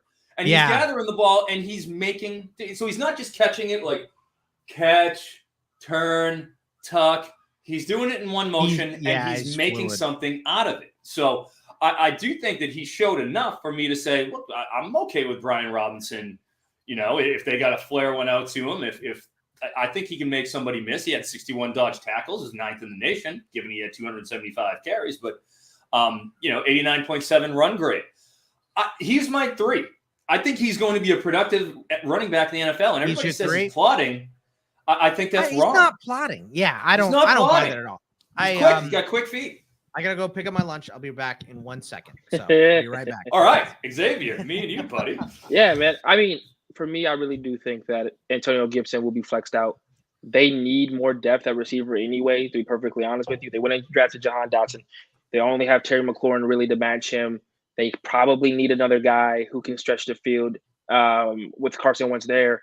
And one of Washington's biggest concerns, the biggest problems over the last, 4 or 5 years is running backs into the ground. I mean, that's been a huge problem with this since Alfred Morris was there. And so they've just been running guys into the ground because they've been essentially just using one back. So finally they move with the times and they get multiple backs back there. Wouldn't hurt. I know Antonio Gibson's career would be lengthened because of it, because Jesus, the amount that they've been using him over the last couple of years has been alarming, to say the least. And heck, I mean, they tried to get, I won't say a similar guy with Darius Geis, but I think Brian Robinson is way better than what we saw from Darius Geis. I think they'll use him in a similar style. So, yeah. That's a pretty good comp. And the NFL team's definitely better than I do. As Scott alluded to, me and Nick, college, once they're gone, they're gone. And, speaking to Antonio Gibson, we saw him in college. For the first 3 years of his career, he was a straight-up wide receiver. And then the last year, Norvell did a great job using him in a myriad ways, line him up in the backfield, the jet motion, the end arounds. Like they got him the ball in every way imaginable, and he was just so good in that role. I mean, you have to give it to him. Very effective. That it makes sense why he's doing that. But yeah, having somebody who's a true between the tackles guy as opposed to more of a move guy like Antonio Gibson makes a lot of sense. Bailey Zappi for the Pats. To the Pats. Oh my God, that's amazing. Oh my God. Ahead of Sam Howell.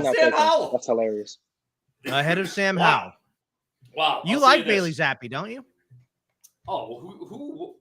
Any college fantasy guy likes Bailey Zappi. Well, yeah, that's productive. thing. Yeah. But in terms of behind Mac, it makes sense because Zappi, as you know, short, accurate passes, short timing passes. It's that big air raid, open style offense that they brought over from Houston Baptist with Jared Stearns. But that's the things the Patriots like to do, especially you saw him do it with Welker and Edelman for time immemorial, it seems at this point, like getting those guys, hitting those guys in stride across the middle so that they can do things and make plays. And that's what Bailey Zappi does well. He's not going to drive. He's not going to get it down the field. He's not going to beat anybody deep. His arm just simply isn't that. But like in terms of rhythm, accuracy, as a guy they can develop, is like Mac Jones is backup. They don't have anybody right now. I mean, Brian Hoyer, it's over. So yeah, I mean, I got no problem with that. I'm just a little surprised he goes in front of Sam Howell. Yeah.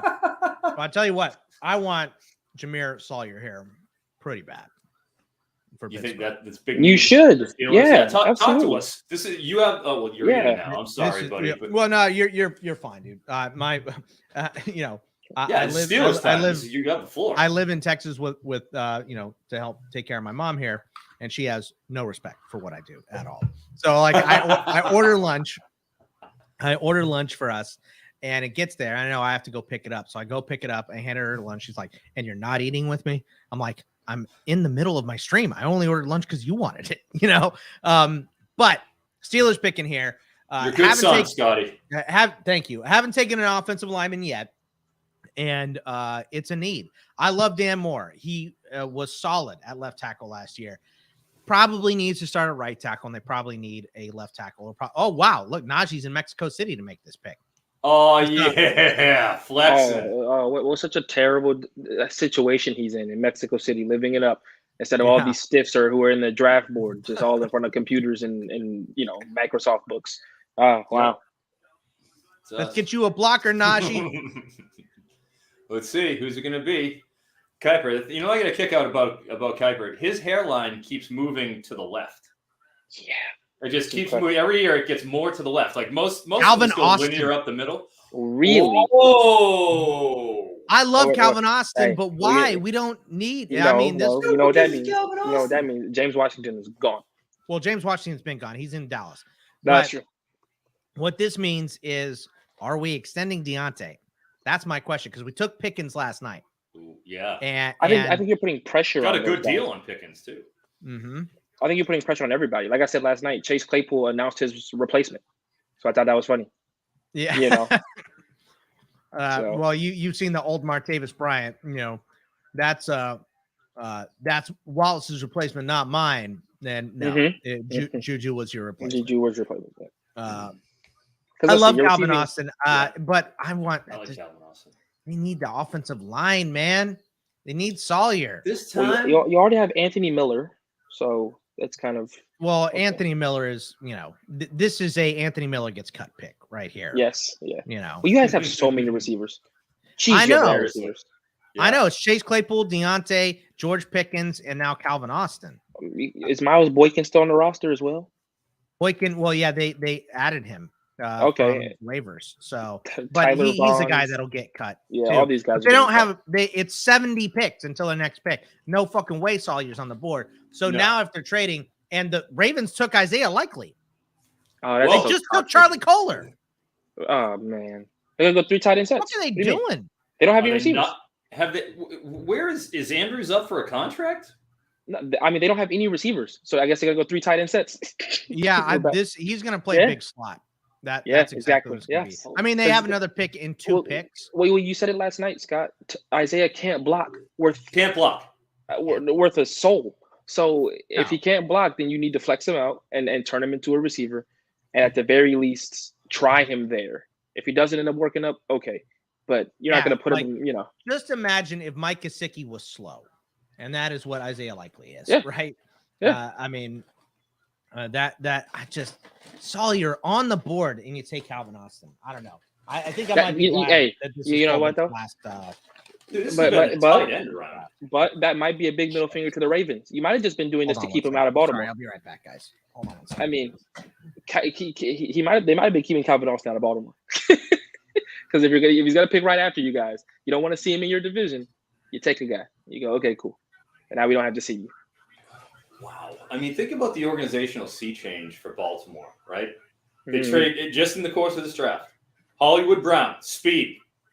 Gone. Small speed receiver. Yeah. And now they ship him off. bring in 2 tight ends.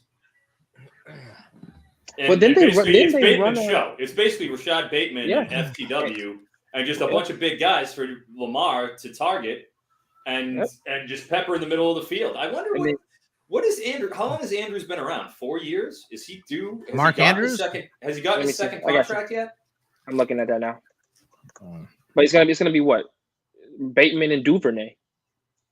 Ooh. Yeah. Whew. That reeks. They like Duvernay. I like Bateman. Andrews got 3 years left. Andrews got 3 years. Mark Andrews got a $56 million contract extension last year. Yeah, he's got 3 years left on his deal. Yeah, he's good. He's there until 2025. So this is. But remember, they're going all in on the tight ends. Wow. But remember, they're going like the Patriots with Gronk and Aaron Hernandez. But this is the same team Baltimore. that they drafted Hayden Hurst ahead of Mark Andrews. Remember that? That was the same year.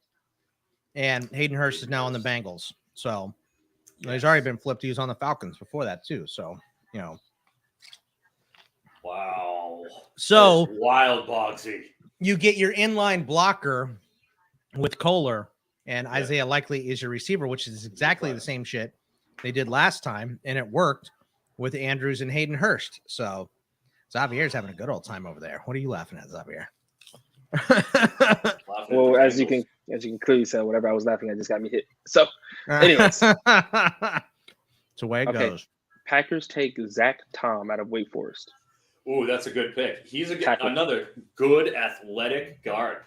And Tom is one of those guys who you heard some of the big analysts, like I want to say maybe Brugler or Zerline, like specifically singled him out as being an underrated guy from the offensive line. I remember I was listening to one of their pods.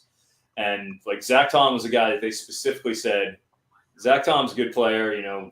We think he is going to outperform his draft position. So that's I've been waiting to see where he goes. And are we in the 5th round now, or are we still fourth? No, we're still in the 4th. Still in the 4th. Yeah, they took Ryan last night, right? So now you get 2. The Packers. Yes. They took Sean Ryan. Yes. Sean Ryan. Yeah. So now you've got 2 guys. Okay. How about this vote for weirdest 4th round ever from the Ravens? Lele, Jalen Armour Davis, Charlie Kohler, Jordan Stout, Isaiah Likely, and whoever this is. They had 6 picks in the 4th round. 6 picks? That's disgusting. And that's after starting Hamilton, Linderbaum, Ojabo, Travis Jones. They think about trying to package any of those picks to move up to the 3rd. That's just Philly is the only team that is anywhere close to this team in terms of having a good draft. And that's because they got AJ Brown. So for 18 and 115 or whatever it was. Yeah, for not enough. Yeah, for not enough at all. Wow. And we got the Rams coming up after too. Very exciting. The Rams actually matters. Yes, the second pick. We get it actually. That's going to be Matarazzo right there. Matarazzo. It's like dude. How about 3 punters in the 4th round? How that would have to be a record. That has to be a record. I think 2 punters before the 5th has got to be a record, right? It has probably, yeah. Has to be. Hey, the Patriots took a running back. Is that correct? Yeah, they took Pierre Strong. I'm sorry. Right, exactly. As soon as I got on, we said that. I was like, oh my gosh, wow, another one. Well, they just keep cycling through. The Rams are going to take Khalil Shakir. Wow. They took Stevenson last year. They got Ramondre. I guess it's time. Yeah. When the second contracts come up, those guys all hit the road. So it's literally like, okay, Damian Harris, don't get comfortable. Yeah, he's gone after this year. Is what it looks like. Yeah.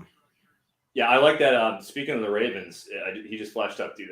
That Ojabo pick. They're gonna have Owe and Ojabo in 2023. It was so infuriating because I called it like 20 picks before it happened. I was like, the Ravens are just gonna sit there and take because I was already pissed off. They got the 2 safest players in the draft, in my opinion. Jordan Davis, I think Hamilton. Well, no, they didn't get the. Excuse me, I'm sorry, not you. Yeah, right. Philly. They got Kyle Hamilton in the 1st round. And then Linderbaum, who they traded back up for. And then they just sat and got Ojabo. It's like the 3 safest guys. They took Demarion Williams, the corner out of Houston here. So, really? Yeah. There's a, you know what that's for? Where is Woolen? Both Houston corners. You know what that's for? That's insurance because their secondary got bludgeoned last year by injury, and they were just trotting out practice league guys by the end of the really year. Were. Yeah. So like they need as many competent DBs as they can is what they're saying to you. All right, cool. That makes sense. All right, Barrow. Rams are up for the second pick here. That's so a Rams fan in the draft just doesn't matter at this point. Your presence just. Yeah, I'm a Rams. I wouldn't even go to Vegas. I mean, I wouldn't even go to Vegas to watch the draft if I was a Rams fan. I would just be there why? just to be there. Yeah, They actually have a lot of picks today. They have this pick, and then Mhm. they have 175, 211, 212, 218, 238, 253. So you celebrated Friday. So you celebrated Thursday and Friday as a Rams fan, and then you came. To the draft you go out and party. You avoid the huge crowds for day 1 and day 2. You show up for day 3 with all these hungover people or old men like this old man. There you go. Yeah. And you go from there. Exactly. How the fuck did the Ravens get all these 4th-round picks? Seriously, crazy. Stockpiling. My gosh. Good for, well, it makes sense why they took Stout now. Yeah, I mean, because they had 1 million picks, so who cares? Like, and another punter went. So I guess you had to get a punter here. It's crazy. So like, all right, fine, we'll get our guy. Fine. As a Falcons fan, there it is. Yeah, Travis Jones. Ooh, God, that's a good pick. I know, man. Dude, Faalele was. I've seen plenty of mocks with him in the late first, at least in the second, and a lot of them. Yeah. I like him. I mean, this is what the Ravens do every year. They just take the best players when they're up. Faalele in the 3rd round. Like there's no downside to it. He's 380 pounds. Ojabo in the 2nd round. Where's the downside? Ojabo in the 2nd. He was my. The guy was a top 10 pick. He was he was my number 4 edge. He was my 4 edge before he tore his Achilles. After the big 3. Like he definitely would have been. And I think it would have showed. Or whoever. I would definitely rather have him than Jermaine Johnson or George Karlaftis. Dude, there are no problem with that. Our boy Nick, so I don't know if you met Xavier before. Xavier does the show with Nick and I. Yeah, I know. I've listened to the show, of course. So, but Nick was on here day 1, and he said, I think I kind of like Ojabo more than Hutchinson, which it would just not be surprising if the Lions took Hutchinson at 2 overall and Ojabo in the 2nd round to Baltimore becomes a better edge rusher. It would be maybe the least surprising thing ever, right? Yeah, late too. I mean, I honestly think if Ojabo was healthy, that the Falcons would have taken him at 8. It wouldn't have batted an eye, genuinely speaking. Because the Falcons wanted edge, but when everybody was gone, they weren't sold on Jermaine. And we have a bad track record of taking 1-year productive guys in the ACC. Shout out to Vic Beasley. Vic Beasley. Oh. And we took him at, what was it? I think that was like 7. Either 7 or 8. Yeah. Mm-hmm. And he gives us one double-digit sack here, and everything else was like, oh, okay. And that was really the downfall of like anyone putting pressure on the quarterback in Atlanta. No one has put pressure on the quarterback since that. Yes. Well, you haven't also. All right, a season ticket holder from the Rams. Here we go. Wait. Okay, so we're in McVay's house, right? Who's this? Yeah. Okay. Dude, I know that helmet is so hot on your head, bro. I know that helmet is. Jacoby Durant from South Carolina State. Oh, let's get the HBCU guys out of here. Let's go. Rams. Let's get the HBCU guys. Let's go. This is what they do. We had a fade guy like 4 or 5 picks ago. Let's do it. After they took Tutu Atwell in the 3rd or whatever last year. I don't know how much I trust there. Tutu Atwell. If Tutu Atwell is going to be what you're doing with them, if Tutu Atwell is what you're going to be doing with those picks, then you should be trading them. It makes a lot of sense. 155 pounds. Oh, hideous. Just unacceptable. Kobe Durant. Too small. Good. Too small. Good. Wow. Yeah, the helmet.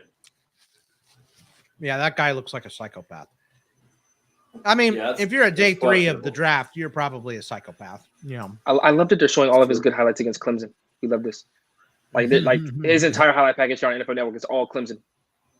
Hey, if you match up well against Clemson, I know, probably going to get drafted. So, unless you're Justin Ross, he didn't get drafted right now. We'd like to see him though. I would love to see him get drafted, but that medical is scary. Yeah.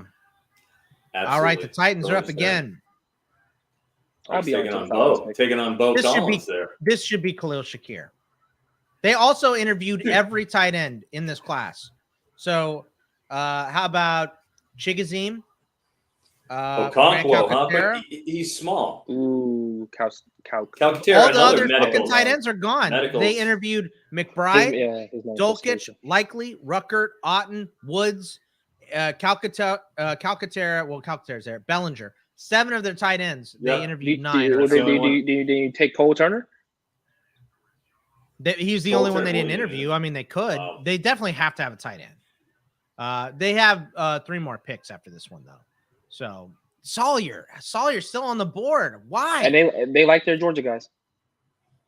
So, well, they might not after the guys. Well, I mean, they like the SEC, the Arkansas and Auburn, the first 2 picks here for Burks and McCreary. So, I mean, they couldn't pass up on Willis. I don't blame them there. So, yeah. I wanted to ask you, Xavier. Mm-hmm. Xavier. I'm sorry, sir. I just think Xavier McDaniel. I think the X-Man. You know, when I see that. I'm sorry. I can't see it. The man, Xavier. Xavier. Sorry, buddy. You know, I told John that 3 times, and he just. Oh my God! I could only imagine John trying to pronounce his name. Like I'm literally the pronouncer of the group. I make sure that everybody's on point with how the names are said on the podcast. You guys will even go and like have me phonetically do it. I remember it was DJ, hey. Like Froton. How do you do DJ again? Like I still don't know. Anga Lele. I still don't know. Uwe Anga Lele. Here's like a speech coach. Mrs. Smiley Donna Ponte here. Yep, here she comes. She looks so miserable. She's ripping and running all day. Chigoziem Okonkwo. Chigoziem. Bullseye. Fuck. God, I'm good at this. Damn. Well, they got their move tight end. He ain't blocking anyway. He's 6'2". No, he's not. Yeah, not at 6'2". 230, I think. He ain't. He's so fast. He's light. Yeah. Yeah, I loved when I was doing the Maryland games. Little baby Talia, he locked on Okonkwo a lot. Like when he needed a third down, Okonkwo was often the guy he went to, especially when Demas went down. Yeah. I was going to say Demas was Jared too, isn't the possession guy. You know, Jared is more of the explosive, like yay playing on the touches, get him in space. But like when you need a third down, you're typically not going to Jared. Like they were going to Okonkwo a lot. He's good. Like his routes are clean. I like that. He's just small. He's just small for the position. Yeah. But hey.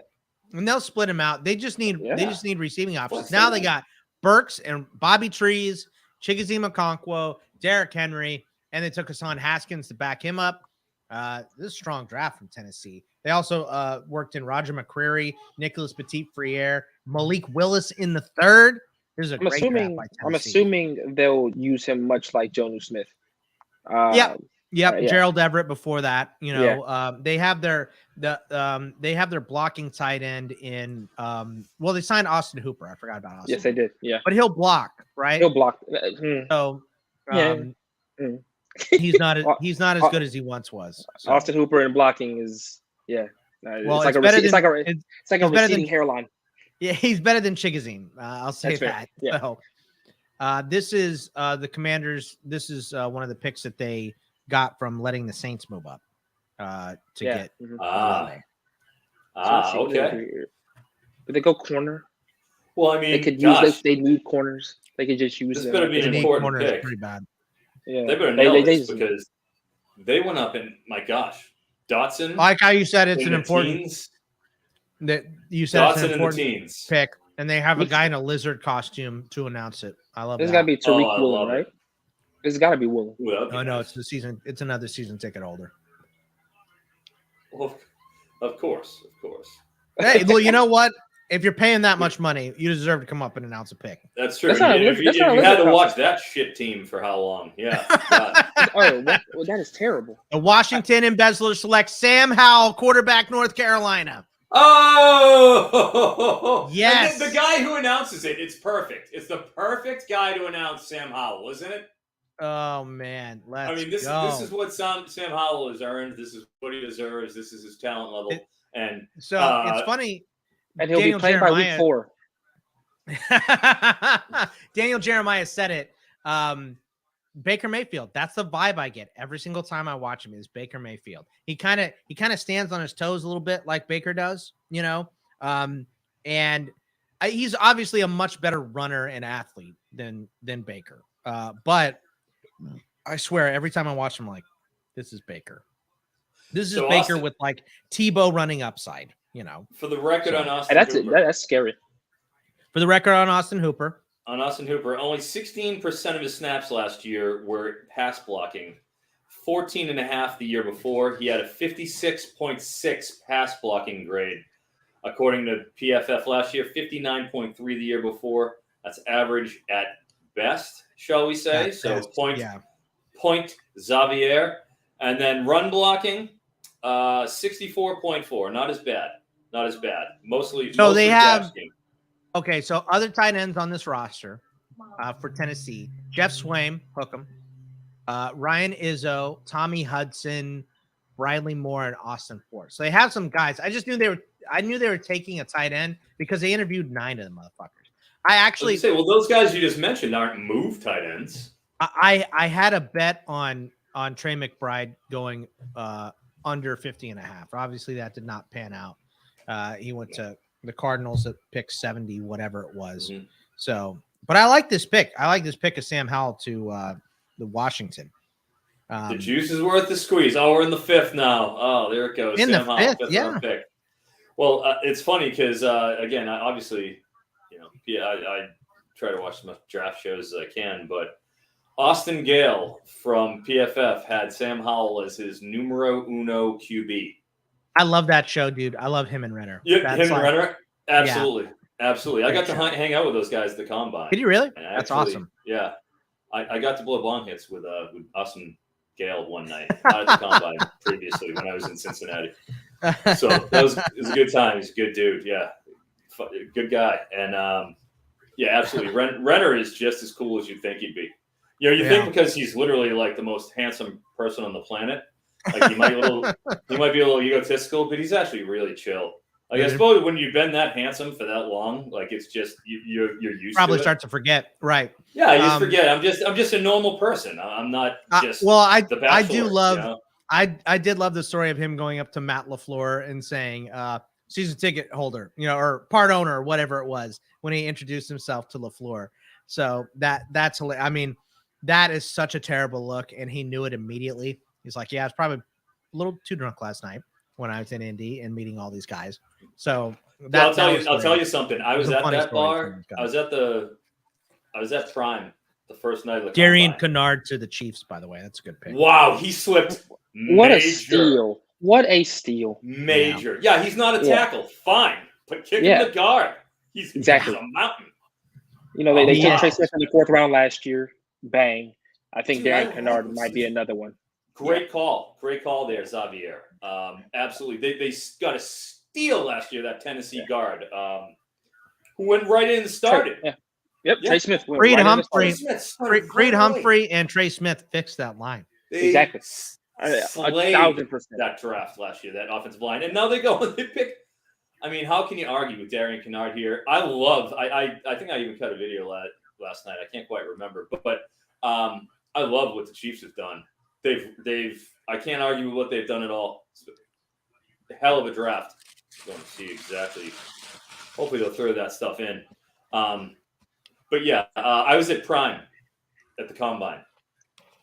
Everything you think it was, it was. I couldn't believe it when I'm got a trade to announce, guys. What's the trade? The Rams. You have all the media in one spot. Rams. They just traded for Troy Hill. Oh, they just traded for Troy Hill. Okay. Yeah, from the Browns. They have Troy Hill before. So Rams. Mm-hmm. Yeah, it says the Rams trading for an old friend, as they are said to acquire Browns Troy Hill. Yes. And they traded picks for him. Of course. Let's see. I don't know. Yeah, probably. Of course. They probably traded all those picks you were talking about. So those Rams fans can go home. Yeah, they can. They go, oh yeah, we won. Got Troy Hill back. Yay. Oh. They're like, do we like anyone on the board more than we like Troy Hill? No. Exactly. Let's trade all the rest of our picks for him. Yeah. Troy Hill it is.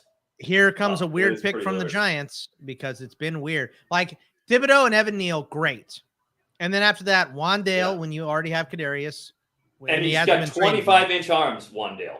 He's a velociraptor. He's a T-Rex. I'm not going to make fun of short arms. 25-inch. Yeah, well, you're not out there trying to get drafted, That's brother. true. That's true. He's got 25-inch arms. That is amazing. Khalil Shakir has 29-inch arms, and they were like, he was getting dinged for that. Like, oh, he's got 29-inch arms. 25. Yeah. Yeah. Okay. I just what are you asking Wandale to do with those short arms? You know, because he's gonna play in the slot. Touches. You got 2 game plan touch guys with Tony and Wandale. I for one. No, Tony will be gone before the season starts. Okay, good. Like I think taking Wandale to me says Kadarius Toney's gone. He requested a trade. Tony did. So the new coaching staff apparently doesn't like him. So they remember Dabo. Yeah, because they watched him and they understand that he's a late breakout senior guy who had Pitts and Kyle Trask. I like Tony. I mean, come on now. Tony's got the motor though. Tony's got the motor. Guy. Great, plenty of guys are fast. You can't. He doesn't run routes. You need. No, he doesn't.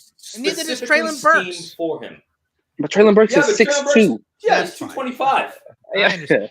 And even I'm just saying, there's guys miles an hour on the GPS. There's plenty of guys that don't run good routes. Paris Campbell ran fucking super crisp routes, and guy can't stay on the fucking field. You know, I still like. Does this guy have a dog?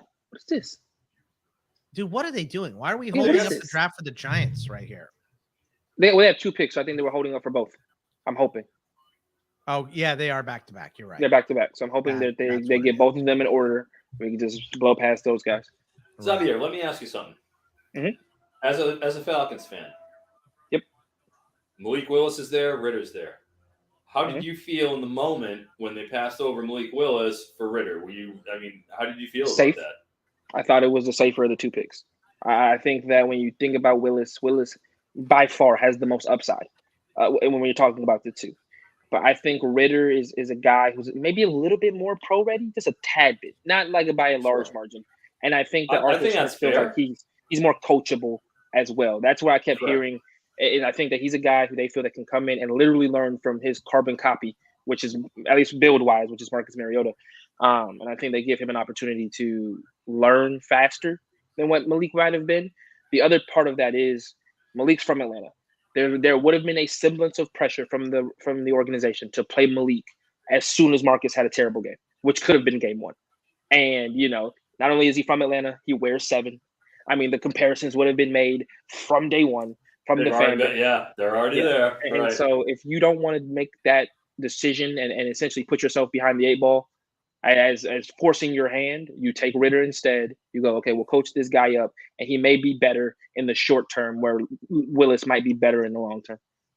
Micah McFadden, the linebacker to the Giants here for their first pick. You got the next one right after this. Yeah, I wanted Xavier. Yeah, can't argue with that. I wanted Malik over Pickett. I don't hate Pickett. But interesting. Here's the thing: you can't teach the traits that Malik has. You can't teach the running. You can't teach the arm. That's the thing to me. Like Kenny Pickett, I like Kenny Pickett, and the further we get, the more used to I am having Kenny Pickett. But all the shit that Xavier just said about making a comparison to Mike Vick and all that stuff. So everything that the Steelers beat writers have been writing is about how, well, the Steelers passed on a pick quarterback 39 years ago in Dan Marino, and they've never thought about, like, who fucking is 39 years ago? Who cares? Yeah. We're still living that down. And, there's going to be a lot of pressure on him to start DJ Davidson, big tackle from Arizona State, with their second pick, the Giants here. Played on the line with my guy Anthony Cooper, who's my buddy Couch's stepson. Yeah. So I like DJ Davidson, but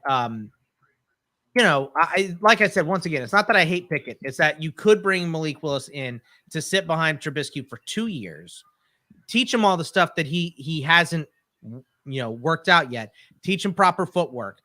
Teach him when to bail in the pocket.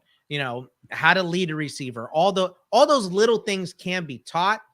The arm and the legs can't. That's so traits. You have the traits. Tennessee is a perfect spot because you're going to sit behind Tannehill for 2 years now and learn behind him. So, well, yeah, maybe right. He has another playoff game like he did this past year. They'll be calling for his head. Yeah, that's true. That's very true.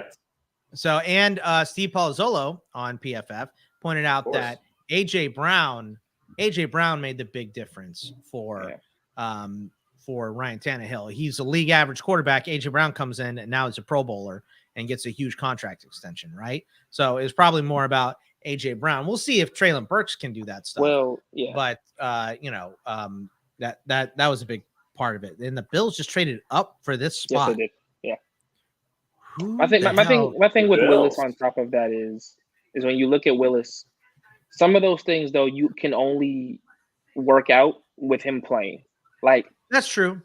His decision making is iffy, and it's what scared me the most about Willis is his decision making was iffy in a league he was far superior than in every way, shape, or form.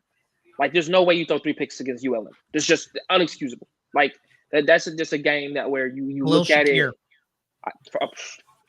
To the Bills. Good. That's a guy you trade up for. Khalil Shakir. Yes. Smart. Yes. Hate seeing it as a Patriots fan. Hate it. Because that's so smart. Great. You got Cole Beasley there. Bang. Here's Khalil Shakir, guy who's just technical, smooth, smart. I interviewed him at the Combine. I liked him. All his answers was right. The arms thing, fine. But you're getting him in the 5th round. What a deal for Khalil Shakir. Yeah, it's a great deal. So for fantasy, I'm not the biggest fan of this because, okay, so you have Diggs and you have Gabriel Davis, right? And you also, let's not forget, Jamison Crowder signed there. So Jamison Crowder is the slot guy right now. McKenzie is still on this roster. Who they like. And James Cook is going to play in the slot. Say Beasley's gone, right? They cut him. Okay, Beasley's gone.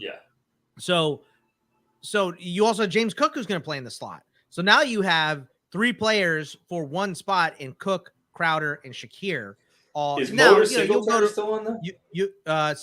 Singletary's still on the roster. Yeah. Well, not for long.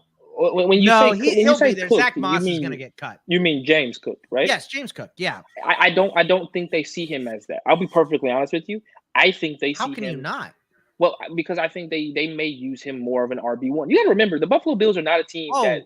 I hate Singletary, and that's why I said I love the landing spot for Cook because Singletary is a guy that is enough to where they're not going to add another back, and James Cook is way better than him. So James Cook is going to be the starter by the end of the season. But I don't like the landing spot for Shakir. It's not really for Cook or whatever. I don't like the landing spot for Shakir in his fantasy value because they have Crowder, because they have McKenzie, because they have Cook. And all these guys are going to contribute in the slot as well. So, I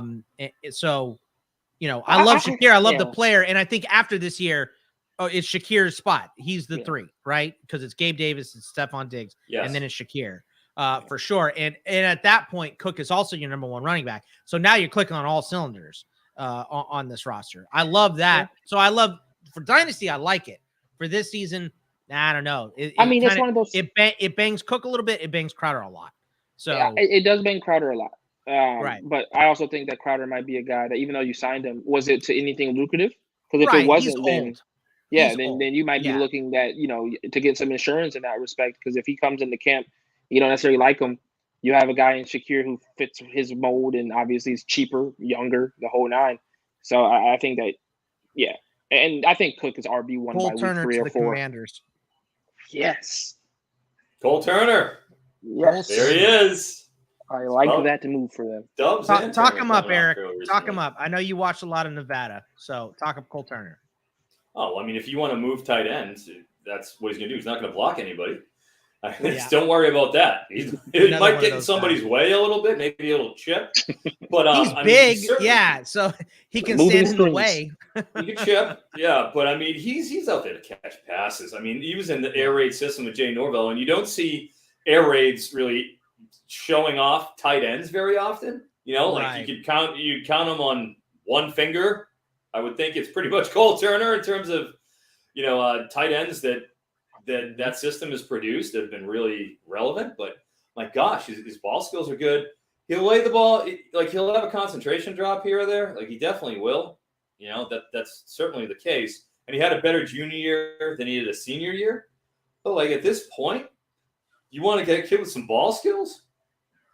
Kid who can actually stretch the seam. You can get him down the seam. He can go. Like you can target him downfield. And, how many tight ends can you really do that with? So in the 5th round, being able to get a potential seam stretcher, like Dulcich, I like him down the seam too. He's great with that Y option route. And why not at this point? The Commanders have worked on this offense here. Jahan Dotson, Brian Robinson, Sam Howell, and Cole Turner. They're they had making it happen here. Their offense was really poor in a lot of ways. That's with and Terry McLaurin is one of the it's McLaurin, AJ Brown, and Debo who have been squawking about a new contract. He's one of them. So you get Jahan Dotson. You got to have a succession plan in place if you ain't going to pay McLaurin. So and then you got to take the heat off him a little bit from teams keying on him. So that's certainly something that we've seen Turner be able to do. And plus, their current tight end, former Virginia Tech quarterback, their current tight end, he was banged up last year. Logan. So that's definitely insurance for him because once he went down, they didn't really have much of an answer. And they've had some attrition at the tight end position over the last couple of years with him. Yes, John Bates, Ricky Seals-Jones. They've had they've just been like cycling through guys. So Bates, like when Logan Thomas gets hurt again because he has been hurt a lot, it'll be Bates to block and Turner to catch. That'll be what it is. So and they needed that. They needed it. Sure. So he's cheap. He's a 5th rounder. You don't have to pay anybody to come in like a free agent. Bring in a cheapie. Right. No problem with that at all. All right, so Xavier is saying until the Falcons pick, and then he's got to bail. You're not even at home. You're out of town, aren't you? Aren't you in DC? See. Texans are taking from this lady. This lady looks like every lady I see at the grocery store in Houston. Didn't this turn into a trade? Yeah, this is a trade. Yeah, Chicago traded to move up here. Thomas Booker. Thomas Booker, the only player from Stanford. Well, the first things first. He's intelligent. Yeah. Very true. Yeah. I remember Nick was watching. He's like, I'm going to watch the Stanford game. I was like, can you keep a record of how many times they say a smart, heady player in the Stanford Cal game, please? So, or reference how smart all of these guys are. Because that's what it is. All right, who do you want? Who do you want for the Falcons here? We need running back. Like it's RB. Time. It's time. And honestly, take Ty Chandler. Yeah, they've been ignoring them. They've been ignoring that position. 1 and 2. I don't think there'll be any more quality. There won't be very many quality ones left after this. It'll be Ford. I like Jerome Ford. I actually Jerome Ford, Ty Chandler. Still there. I like Tyler Beatty, Algier. Keontae Ingram, Tyler Algier, Goodson, Devontae Price, Abram Smith, Kevin Harris, Kennedy Brooks. I think Algier's my guy here. I like him a lot. Yeah, I think what he was asked to do at BYU, he's going to be asked to do a lot here. He was a bell cow. He also was actually pretty good. If this is a running back, this is everyone's last round pick in fantasy this year. 100%. It always happens. Yep. It always happens. Why not? Every year. Tell me if I'm crazy here. Has Kingsley Ighnebare been drafted yet? Tyler Algier is who they picked, by the way. He has. Has Kingsley? Ighnebare is still on the board. Boom, Xavier! All right, my man. That was a fucking call. That was a call. I need to send you a text from like 4 months ago where I mocked him to us, and I started doing my homework on him way early. Take that victory lap. Yeah, take that victory lap for sure. I'm definitely tweeting. I'm definitely texting my friend who I texted that to. I was like, "Hey, the guy who I like." Tyler Algier. Well, they got. I mean, this is a grinder. Little new to the position. Big boy. And that's the other piece I like. He took a lot of carries over the past couple of years. Like that he can take the pounding. Yeah. So I mean that helps. This is the rundown play where he chased down and popped the ball out. That is I mean that's a great play. I remember watching that game. Because my buddy's stepson is the guy who hurt the BYU quarterback in that game. Who's the quarterback for BYU last year? The guy that replaced Zach Wilson. Yeah, he broke his ribs when he sacked him. His knee hit Hall in the ribs and broke his ribs. Well, and like a lot of people were calling him a cheap shot and everything. I'm like, well, if you slow it down to instant replay in a frame a second, Yeah, it looks like a cheap shot. If you play it at normal speed, he hit the guy and his knee ran into his ribs when he did it. It's not a cheap shot. How are you supposed to control yourself when you're going 1,000 miles an hour? These people are idiots. You know, Well, on that note, No fellas, argument here. it's been great. I appreciate you having me on, Scott. Thanks. Eric, Thanks for stopping nice by, meeting you as well. Xavier. Yes, sir. Appreciate Fun you. with you, Xavier. Absolutely. Yeah, Congratulations day. on your Algier. Take it easy, brother. Yeah. Thank you. All right, man. I'll see you on Tuesday. All right. Or Monday, I guess. Broncos are up now. So let's talk about these wide receivers here too. So, because we talked a little bit about the RBs, Eric, let's talk about the wideouts. So London Olave, Wilson, Jamison Williams, Jahan Dotson, Traylon Burks were the first round guys. Do you have a feel about one of the landing spots in terms of fantasy for this year, and who do you like the most for dynasty? I am my wide receiver one, as it has been throughout the course of this thing, has been Jamison Williams. So I love Jamison Williams. I know it'll probably be a few weeks into the season. You won't get him right away here, but I mean, that's fine. You know, you'll get him at some point during the season. And he showed the long speed that I just think is incredible. He's got speed at every phase of the route, you know, gets a good release. At that second phase of the route too is when he's amazing, because what I love about Williams is he catches the ball and then he extends his advantage. You don't see him get chased down from behind. You don't see people gain ground on him. He catches it in stride and he never breaks that stride and can still power past people. Obviously, we saw that in Miami last year, where you can just burn people that way. But at the same time, when the ball's in the air as well, he's not breaking stride and he's able to still accelerate and, you know, keep his arm, do the hand fighting, and beat guys. It's like you don't see a lot of receivers that are 6'3", 200 pounds. Ooh, you know, Tariq Woolen to the receiver, Seahawks, no doubt about it. Tariq Woolen, it was coming at some point. Yeah, I know. I couldn't believe he's still on the board. Yeah. Freak. That's a freak. Good pick. Yeah, big 6'4" corner. Absolutely. And very excited. And Seattle needed corners too. That's a good pick. Just an amazing. So anyway, Jamison Williams. Super athlete. But Jamison, I love Jamison Williams. He's my number one too. I fought it a little bit because of the injury. I like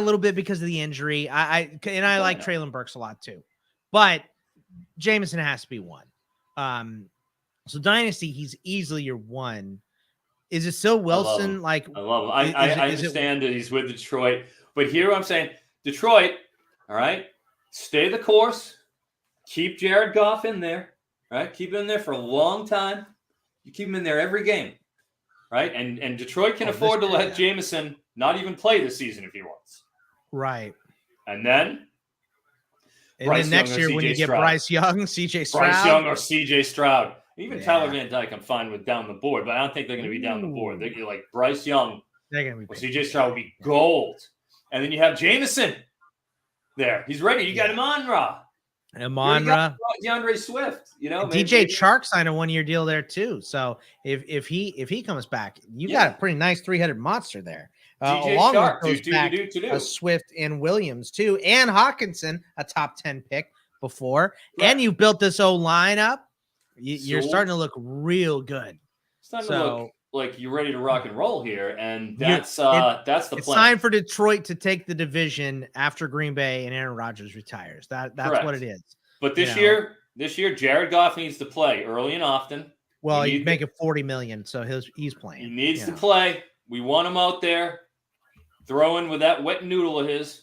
It's funny. One of my buddies, Ben Raven, is a Detroit beat writer. He's been that way for a while, and I talked to him at the Combine, and we were having a good laugh because he's like, you know, I had seen Stafford for several years. He's like, every time I'd come into camp, you know, there, and you see Stafford and the ball's ripping through the air and everything's cool, and it's like, yeah. He goes, I come in after watching Matt Stafford's arm, which is legendary. I mean, rated. I remember Kuiper said, this is the best arm I've seen since John Elway when Stafford came out. That was his saying. So, and then you see Jared Goff. And then he's like, I saw Jared Goff And he goes, it crystallized the whole thing for me. He's like, because it's been years I've been watching Stafford. I go in and watch Jared Goff, and he's like, oh, this is what somebody looks like who isn't Matt Stafford throwing the ball. Okay, I get it now. It brought it all together, full circle for him is how I described it. So I love it. Keep checking down, keep throwing like 5 yards at ADOT. Jared Goff, that's all he does. Suck for Stroud. That's what Detroit does. Suck for Stroud, yeah. Suck for Stroud or blow for Bryce, whichever one you want. That's what I'm saying for Detroit. Stay the course. So that's a good thing. But Xavier is showing me a post that he wrote about Tyler Algier, this is a discussion with his buddy, and he said he wanted Tyler Algier on February 22nd. That is the date on this text thread that he's showing me about Tyler Algier. Jaguars just trade up here to get someone. So this is it. They got a ton of picks today. The Jags do. Jeez. They're doing a lot. They have 54, 57, 188, 197, 198, 222, 235. I'm sure they traded a couple of those to get up to this spot here, but they only moved up.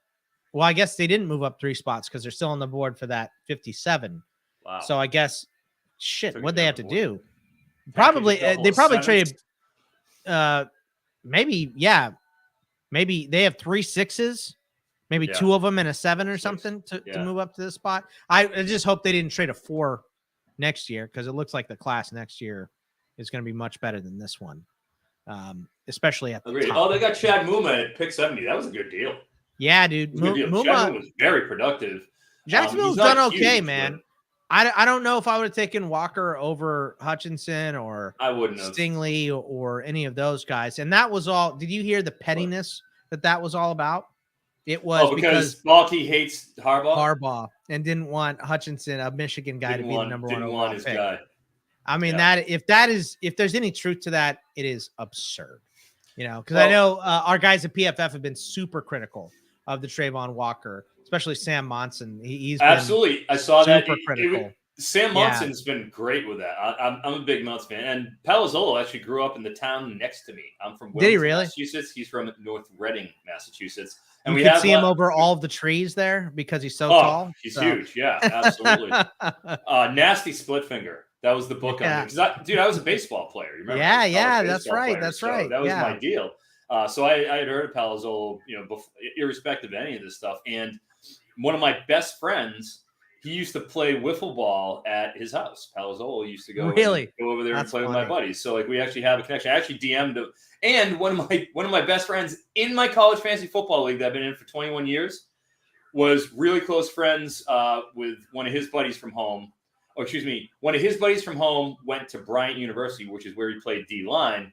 So he hung out with Steve all the time too. So Steve and I have people. I've never met him, but DM'd him a couple times. But we have friends in common, legitimately friends in common from back in Massachusetts and that world. But I love Sam. I think he's great. I think those guys are extreme. I love watching those two. And I don't watch a lot. I don't consume as much stuff as I used to because I do so many podcasts, and I don't want to sound repeaty. Or take an idea from someone else and all that stuff. But those are the ones I watch. I watch the PFF ones. I have a Steelers pod I'll listen to Sleeper in the Bust on occasion as well for baseball stuff. But yeah, because I podcast, I try to not pick up because I feel like I'll get a lot of my ideas from those, but those are the ones I watch consistently. Monson was great. Palazzolo, Monson, and the Tailgate. Those are the ones that I watch. So I met Monson at the Combine too, and really just a relaxed, nice guy. He seems high strung. He does. High strung, so I like that. He's so chill. He was so chill at the Combine. Just very comfortable. Just hey, cool, no problem. And I DM'd him a little bit too with a couple of things, and I really liked his take on that. He's like, "What is it? Is it arm length? Because that's the only thing he's better than Aiden Hutchinson at." And it's true. Snoop Connor. Snoop to the Jags ahead of Ty Chandler. Wow. Hey. I mean, I had a Jerry and Ely. Did not see that coming. Snoop Connor's not even the best running back. I saw TDP coming. Didn't see. Yeah, that it. Oh, not even the best RB on his own team. and True. gets drafted ahead of him. I don't understand that pick at all. Yeah, it's a new look Oof. backfield for Ole Miss this year. My God, look at Yeah. Parrish to Miami.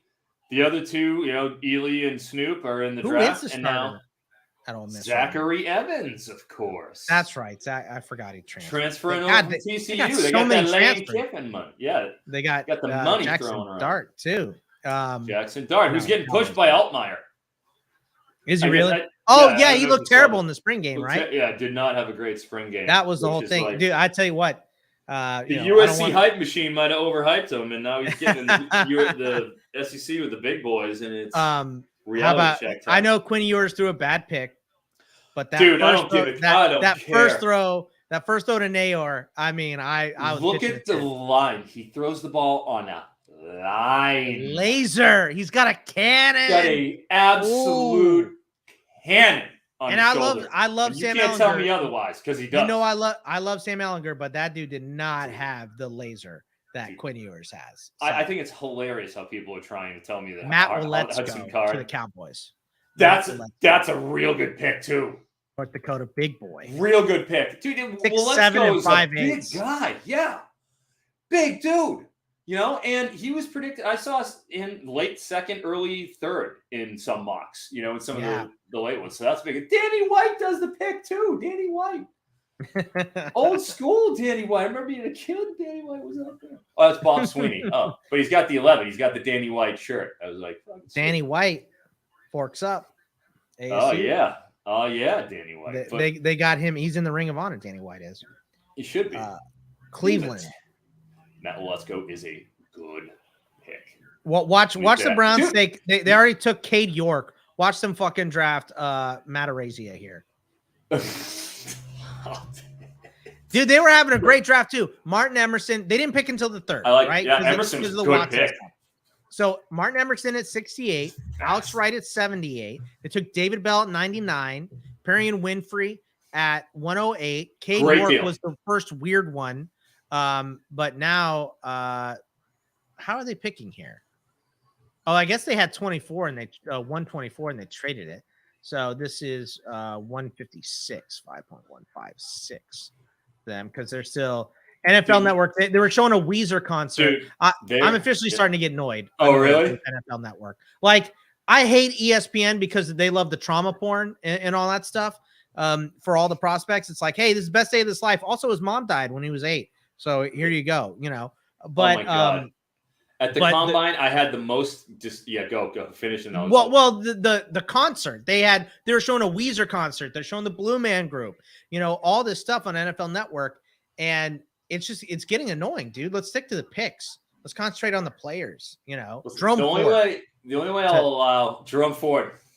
He just gets buried there. Yeah, I was just gets buried there. It's not good for fantasy. No, it's a blank for fantasy. Yeah, really and don't they still have Dearness Johnson too? Yes. I don't know. Do they? They've got Chubb and Kareem Hunt. They still have Dearness too, and Demetric Felton.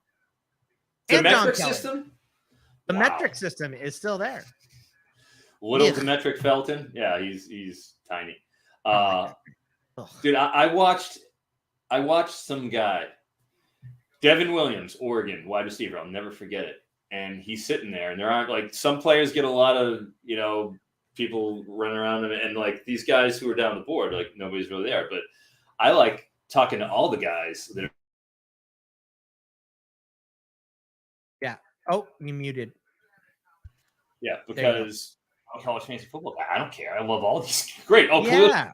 He's talking to him. Oh man, I'm gonna go talk to Khalil Shakir. Yeah, hell yes. I'm like, I'll go talk to Devin Williams. I want to find out who he likes in the Oregon wide receiver room, even though nobody ever blows up for Oregon, but especially with Bo Nix. Ask this guy a question, and there's some dude asking him about how his mom died. And he's asking like 10 questions as I'm sitting there right next to him, trying to like ask one. And it's the most uncomfortable thing I watched. God. Where it's like so weird, dude. A lot of questions about it. And I'm just like, that's gotta be a guy who's like his mom died too. So he's like trying to find some type I of think weird he's a beat guy. weird, I dude. think he was an Oregon beat guy who was doing like a piece about it, and it's like, pull him. This guy's up there on the podium. Ask him. The biggest day of his life. He's trying to enhance his value, and you're asking question after question. It was the most uncomfortable thing. So, like, as soon as I got a chance to go, Zion McCollum, the Bucks. About time that happened too. See, they're all coming now. Yeah. Zion, Iron Lion, Zion. Well done. But yeah, so that was uncomfortable. That's all good. Regardless, what are we on now? What do we want to? What are we talking about? All right. There was a question we got off on a tangent on with the wide receivers. Yes. With the first rounders in terms of Jameson's my dynasty guy, of course. Right. Mm-hmm. I mean, but of course for this year, I mean, how do you not love Garrett Wilson? The Jets are doing everything they can to reform that team. So they're doing everything. Zach Wilson, in or out? Are you in on Zach Wilson or are you out on Zach Wilson? Where do you stand on him? I like him still. I'm still in. I'm not ready to give up because I think it's first year. It's his first year, and he's out there and he's a first year coaching staff. Mekhi Becton, first year coaching staff. Mekhi Becton goes down. He's getting harassed left and right. I mean, he's under siege. Doesn't have a great wide receiver core. It's Elijah Moore, even though I like Elijah Moore just like the next guy. He's better off as a 2. I think that's pretty safe to say. He's not a big guy. But, look what they're doing now. They're putting everything they can around him to put him in a position to succeed. And you got to give it to the Jets. They've taken so much heat for horrible draft decisions over the course of their entire careers. I don't want Trey Lance. So I would say, fine, because would I rather have Justin Fields than him? Yes. I agree with that. Mm-hmm. But great. That's not where we're at right now. Would I rather have Mac Jones? I would. Yeah, I would. But I wasn't on Mac Jones before the draft. I thought he was going to be okay. Kind of where I am with Kenny Pickett. Like he's fine. He could be very good. If you surround him with talent and stuff, and Mac Jones was good and good without a ton of talent, good with less talent than Zach Wilson had around him. Probably, maybe not on the line. Obviously, yes. The line kept Mac Jones clean. It did not keep Zach Wilson clean. Nope. We know that. But yeah, I'm still in. Okay, so Williams is your 1, Garrett Wilson's your 2. Well, Who's Garrett 3? Wilson, yeah. My 3 for this year or beyond. Let's go dynasty. Let's go dynasty right now. I like Drake London. PPR machine, I think right? He could do it. Like the thing is, I get it, and like you look at Drake London, him and Olave are pretty damn close because you look at him and you're like, Olave. At least you have Winston, who has some successive track record in the NFL. Yes, right. Yes. Oh, in Atlanta, you can't fade his arm. His arm is big. Yeah. His decision making very questionable. Right. Highly questionable. Eric Johnson out of Missouri State to the Colts, by the way. He visited everybody. Like when I was looking at these top 30 visits and all that good stuff, Eric Johnson visited like every single team. It's unbelievable. So he finally goes in the 5th year. But okay, so Drake London, the question with Drake London is not about his talent. Can he separate? Well, can he separate is big because I keep saying, look, he's somewhere between Mike Evans and N'Keal Harry. But that's a giant gap. Yeah. So as long as you're closer to Mike Evans than you are N'Keal Harry, you're fairly safe. I think he is, and Nick pointed this out on day 1. Everyone knew where the ball was going when they were playing against USC. Everyone knew it was going to him, and they still fucking couldn't cover. So yeah, I'm in on Drake London. And you he's wonder why a PPR monster. And if he's so slow, like I was wondering, you watch his tape, and there's a lot of just instances where quarterback gets the ball, just literally turns, throws it right to him on the side, just standing there, turn, ball, and he becomes a ball carrier, face plants, smash the quarterback into the turf, just spiking his face in the ground, and he goes for 10 yards. But okay, my question is, put somebody on him, press man. You get Patrick Surtain, you get one of those big physical Jalen Ramsey. Get over there, get up in his grill, make him bother him, and how's he going to separate from Jalen Ramsey? How is he going to do that? He's not going to Yeah. separate from him. He'll have to outmuscle him. He's going to body him up. Yeah, gonna have to body him up. If you're gonna give him space and you give him room to work, he did a pretty good job of like disguising his routes and winning on those little quick slants. Because if you're gonna give him that angle, it's a tough angle to fucking break on. Yeah. So like if you're gonna give him, 5 to 10, well, probably not 10, like you give him 5 yards, you see him boom, boom, boom, and just turn those shoulders. It's in his hands, and then now you got to tackle, and you have to tackle. Yeah, exactly. Yeah. And it's like those routes are tough. With Drake London, those are tough. People are bouncing off him when they're trying to hit him. I mean, he's stout. He's strong. He's really strong. And he does a good job at running at the top of the route stem, like winning at the top of the route stem. He can do that. He can win those contested catches balls. But that's not a winning formula in the NFL as much. But he's right there with Olave for me in that 3-4 range. And, man, out of all these guys, I could see London busting. Those top 4. Yeah, he would be the most likely bust for me. I had him pre-draft. I had him as my 5th wide receiver because of the fact that I think his floor is lower than anybody else's. His ceiling is probably just as high. I don't think it's as high as Jameson. I don't think it's as high as Burke. It's just not. He just can't. Those are my top 2. I love Garrett Wilson, and I think, like you said, Garrett Wilson is going to be a 1 to Morris 2. But they're kind of going to be 1A, 1B. They're going to both be very good, I think. Olave, I like too. It's hard to separate these guys. I like Olave a lot too.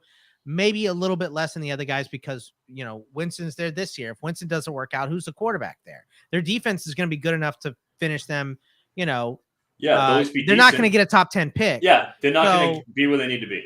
Mm-hmm. Right, to get a quarterback. So who's the quarterback moving forward in New Orleans? Is it Winston?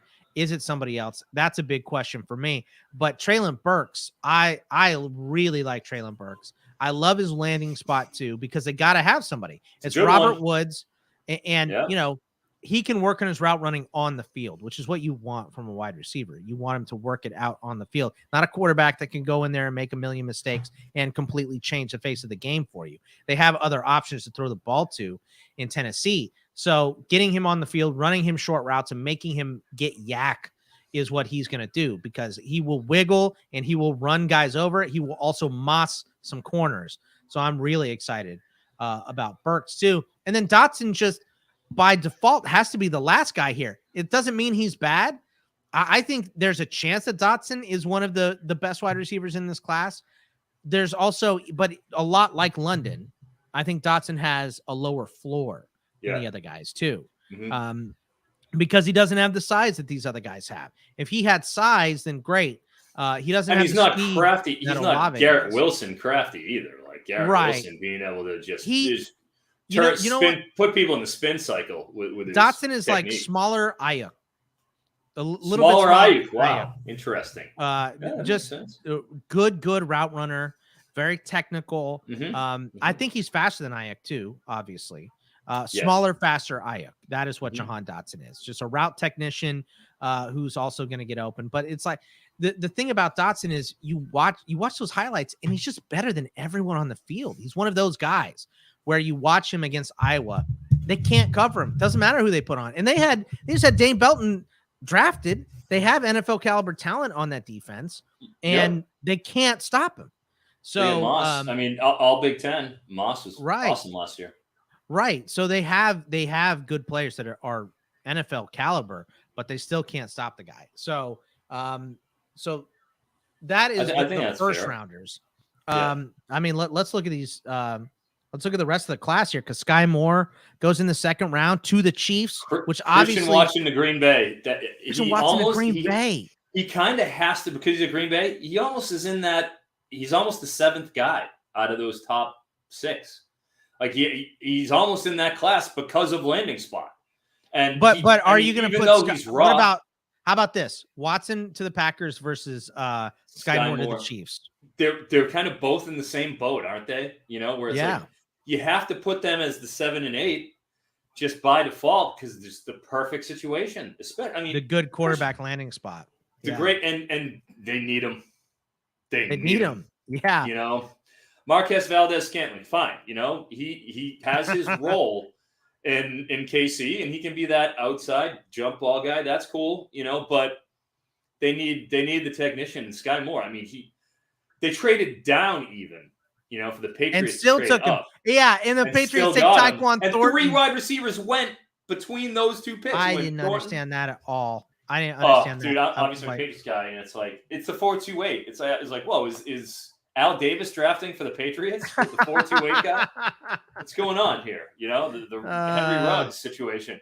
But they traded up to get him, but obviously, I mean, they must have got a little tip because wide receivers won.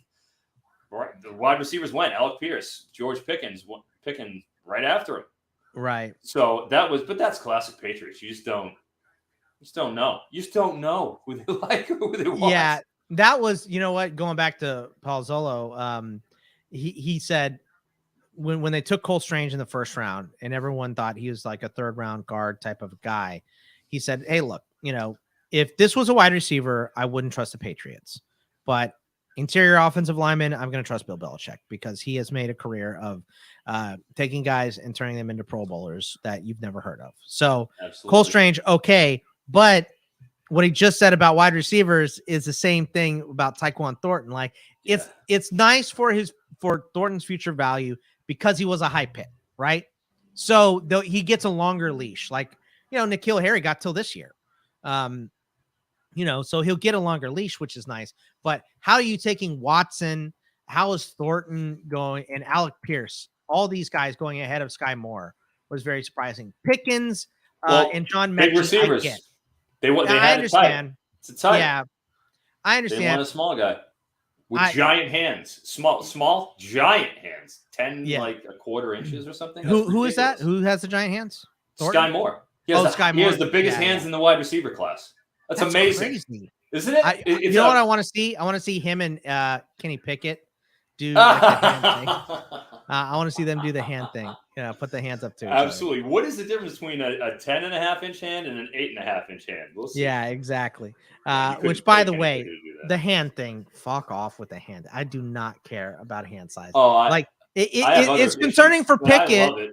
It's concerning for Pickett because he had 26 fumbles, right? Okay, yes. So now, yes. And the ball inch bigger in the NFL.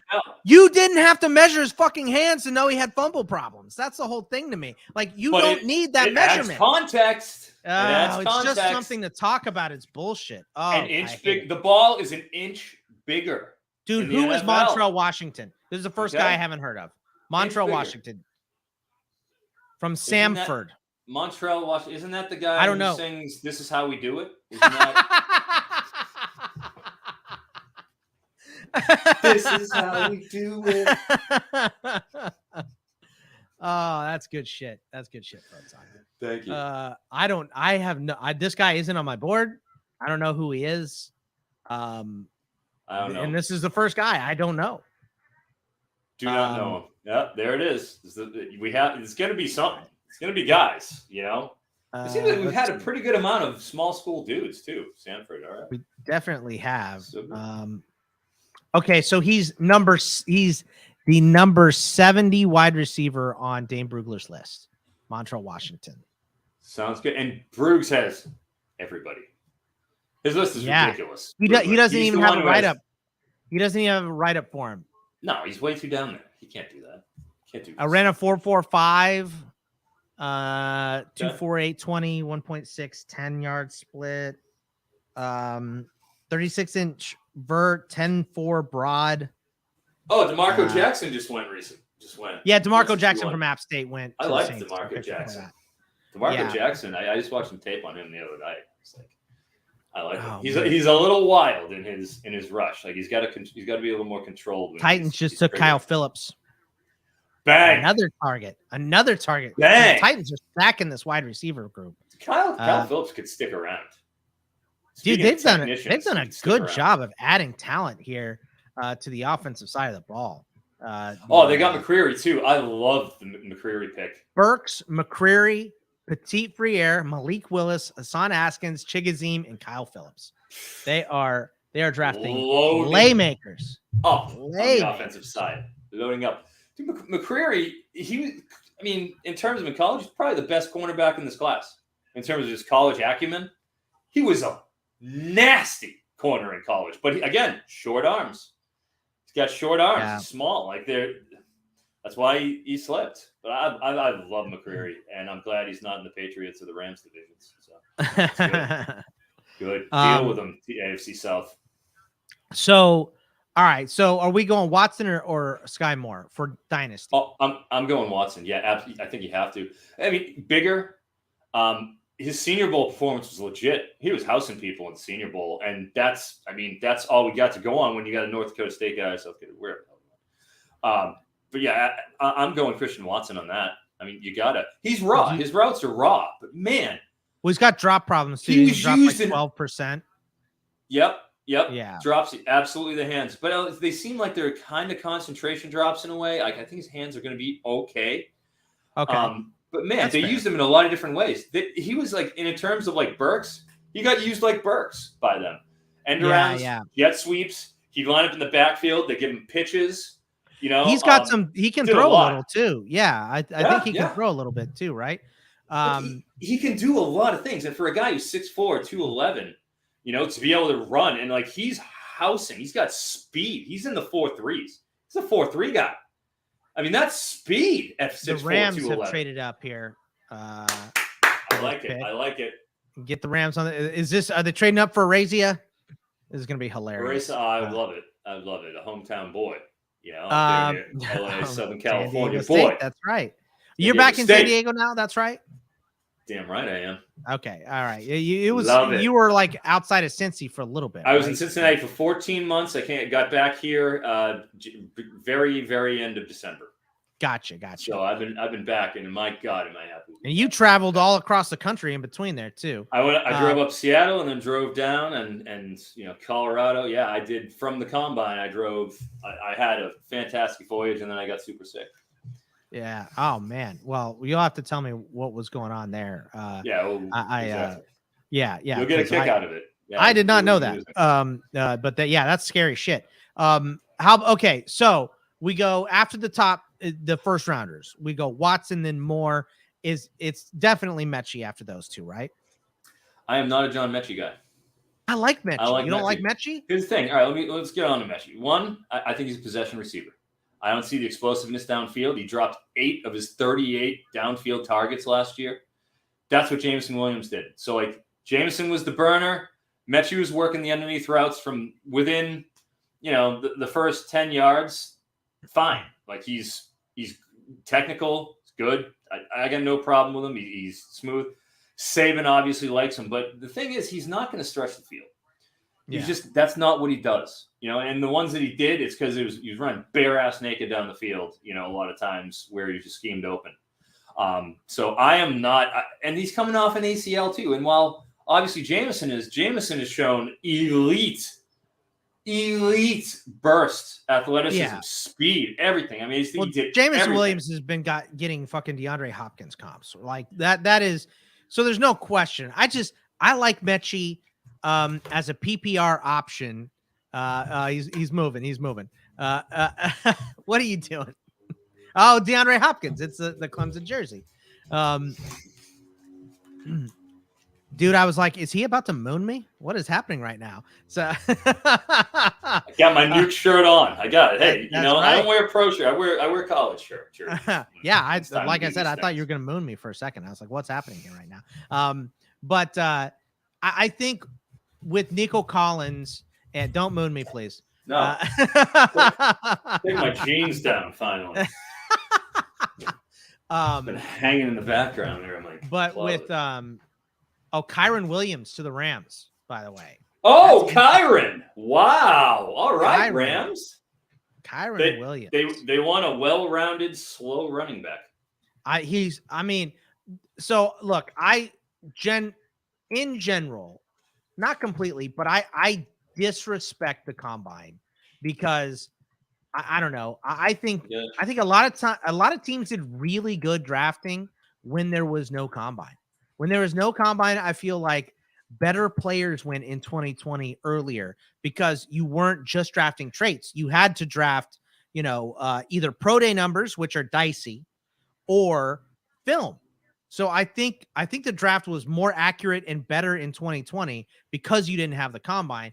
But what I'll say is when a guy runs as slow as Kyron does at the combine, you just have to kind of notice that. Like when a guy runs fast, you can't count it twice. That's the old scout adage. Like you knew he was fast. So when he runs a fast 40, you can't get all hyped up. You already know he's fast, right? It's the same Kenny Pickett thing. You already know the guy has fumble issues. When his hands come in as teeny tiny, then you can't be like, well, he might have fumble issues. You already fucking know he's got fumble issues. So count it in already. Don't count it twice. But when a guy runs as slow as Kyron did, that is dicey. That's all right, a problem. So, that's why we're sitting here late 5, and right, Kyron Williams is going. Otherwise, I still see guys, like the CTC guy. Matt Bruning still loves, and some of the fantasy guys still love Kyron Williams, the top 5 running back. And that's cool. I in terms of pass pro, he's legit. Good catch the ball back. He's a well-rounded back. Just a 4.65. He's going to have to play special teams. He's going to have to play special teams, and it's not something. I don't know how much he did it at Notre Dame, to be honest with you. I can't imagine that they had their number 1 running back playing a lot of special teams last year. But yeah, he's going to have to do it. He has to do it. Getting back to these wide receivers. All right, so you don't like Mechie. So I'm not a Mechie guy, correct? Okay, I think he's all right, but he's outside of my top 10. Well, you definitely have Watson and Moore ahead of him. So after that, is it Pickens? Is Pickens next? I have Pickens ahead of him too, but the thing is, Pickens had some, from what I heard, attitude issues, I guess. Well, he interviewed terribly. And that's why I made the bet of over 36. Over 36.5. Yes, I touted that. I touted that on the Bet the Edge show at NBC right before the draft. It was like over 36.5 Pickens, and that came through for us, my brother. I didn't get my under 50.5 for Trey McBride, but I got the over 36.5. The overs. It's always easier for guys to slide. It seems. Yeah, it just seems. So absolutely, and I'm down with that, of course. Okay, so over I like Mechie Alec Pierce here. too. I like Alec Pierce better than Mechie. Okay, Pierce. So here's my thing with Pierce. Things got better. Sure. Is here's he my the next thing. Chad Hansen? No, he's not that bad. Come on, Chad Hansen. That's a good fourth rounder. Yeah. So thank you. Here's my thought is James Washington, guy who's explosive, great athlete. Azizi Otomuo. How do you say his name? Otomuo, the big defensive end from Minnesota, went to the Vikings here at this pick. Oh yeah. Otomuo. Wow, he went, huh? Otomuo. Wow, what's up with Rivers Cuomo looking like a homeless man? Who is it? The lead singer of Weezer. They have him up on ESPN. He looks homeless. Come on, man. I don't know. I don't know any. Oh yeah, you're not a music guy. My God. Yeah. Yeah, I mean, I'm a music guy, but it stopped when I was in high school. So, I mean, Weezer was when I was in high school. I just never paid attention. But you're not going to know Rivers Cuomo. I'm cool. No, with I don't. Moving on. I was like, who did he play for? So Weezer. He played for Weezer. That's true. Otomuo. Yeah. Okay, so Alec Pierce, physically gifted, can go up and get it, all that stuff. Runs 2 routes, right? 3 routes. He runs like the shallow cross, the go deep, and the curl. That's James Washington. That's why he sucked. Athletically, he's there. Dude can run 3 routes. He has no tree. So that's what I didn't like about Alec Pierce. But it's all there. If you can get him to run a good route tree, he'll be a good player. So that was an interesting one for sure. We know you're not the biggest Tyquan Thornton fan, right? Velus Jones, not a big, but give me Jalen Tolbert over John. I love Jalen Tolbert's my favorite player in the draft. Absolutely, Jalen Tolbert is my favorite player in the draft. Deserves it. Yeah, I love him. I love the landing spot with the Cowboys because he's going to draw one-on-ones because CeeDee Lamb's going to be getting doubled. You have Dalton Schultz over the middle. They signed James Washington. Michael Gallup's still there this year. So. He's going to draw one-on-ones. He's going to be better than Michael Gallup by the end of the year. And I love Tolbert. I absolutely love that pick. Right there with you. He deserves to be a top 10 wide. He deserves to be in this conversation we're having right now with all those other guys and above Mechie, in my opinion, and definitely Tyquan Thornton. Thornton, he's so thin. He's so thin. He's how are you going to keep him from getting jammed and bumped off his routes? Dude, I don't get it. I don't get it. It's one of those many picks. I flat out don't understand. And what are the Broncos doing drafting a 70th ranked wide receiver in the 5th round when all you have is receivers? I don't understand what the Broncos are doing. I want to hear what Lob has to say about that because he's a Broncos guy. Oh, God, that'll be great. That'll be great. Tyson Anderson to the Bengals. That's actually a good pick. Absolutely super. He tested like a freak. Super good combine. Anderson. And Tyson, spelled Tycen too. Love it. That's right. Got to get the spelling right. It's a big part of it. Jones. With Velus Jones, I mean, I think he's obviously when it comes to Velus Jones, first thing you think of is a magnificent special teamer. Special teamer. Elite. Probably the best in the class in terms of his ability to return kicks and punts and coverage. Like he's what's funny? Awesome. It's going to be completely wasted on Bears fans too, because Bear fans are like, well, we had Devin Hester, so who are you? It's not fair to Velus. I didn't say it was fair. I said it's going to be. They're going to be unimpressed by his because they're going to say, hey, look, we had the best ever. So who are you? We don't care. Yeah, we want somebody to catch balls. Nobody better. So all right. So the rest of these guys that have been drafted, I don't have them all marked down on this sheet because I've been doing the team sheets a little bit more. But we had David Bell to the Browns. What do you think of David Bell to the Browns? David Bell. What number did he go? What number was he? Did he go? 99. 99 luft balloons, David Bell. Yeah. Man. David Bell, slow. Slow. Very slow. Isn't going to beat anybody down the field, I mean, at all. But, I mean, hey, do you want to use him as a technician? Yeah. Okay, I'm cool with that. He's got the frame. He's got the body.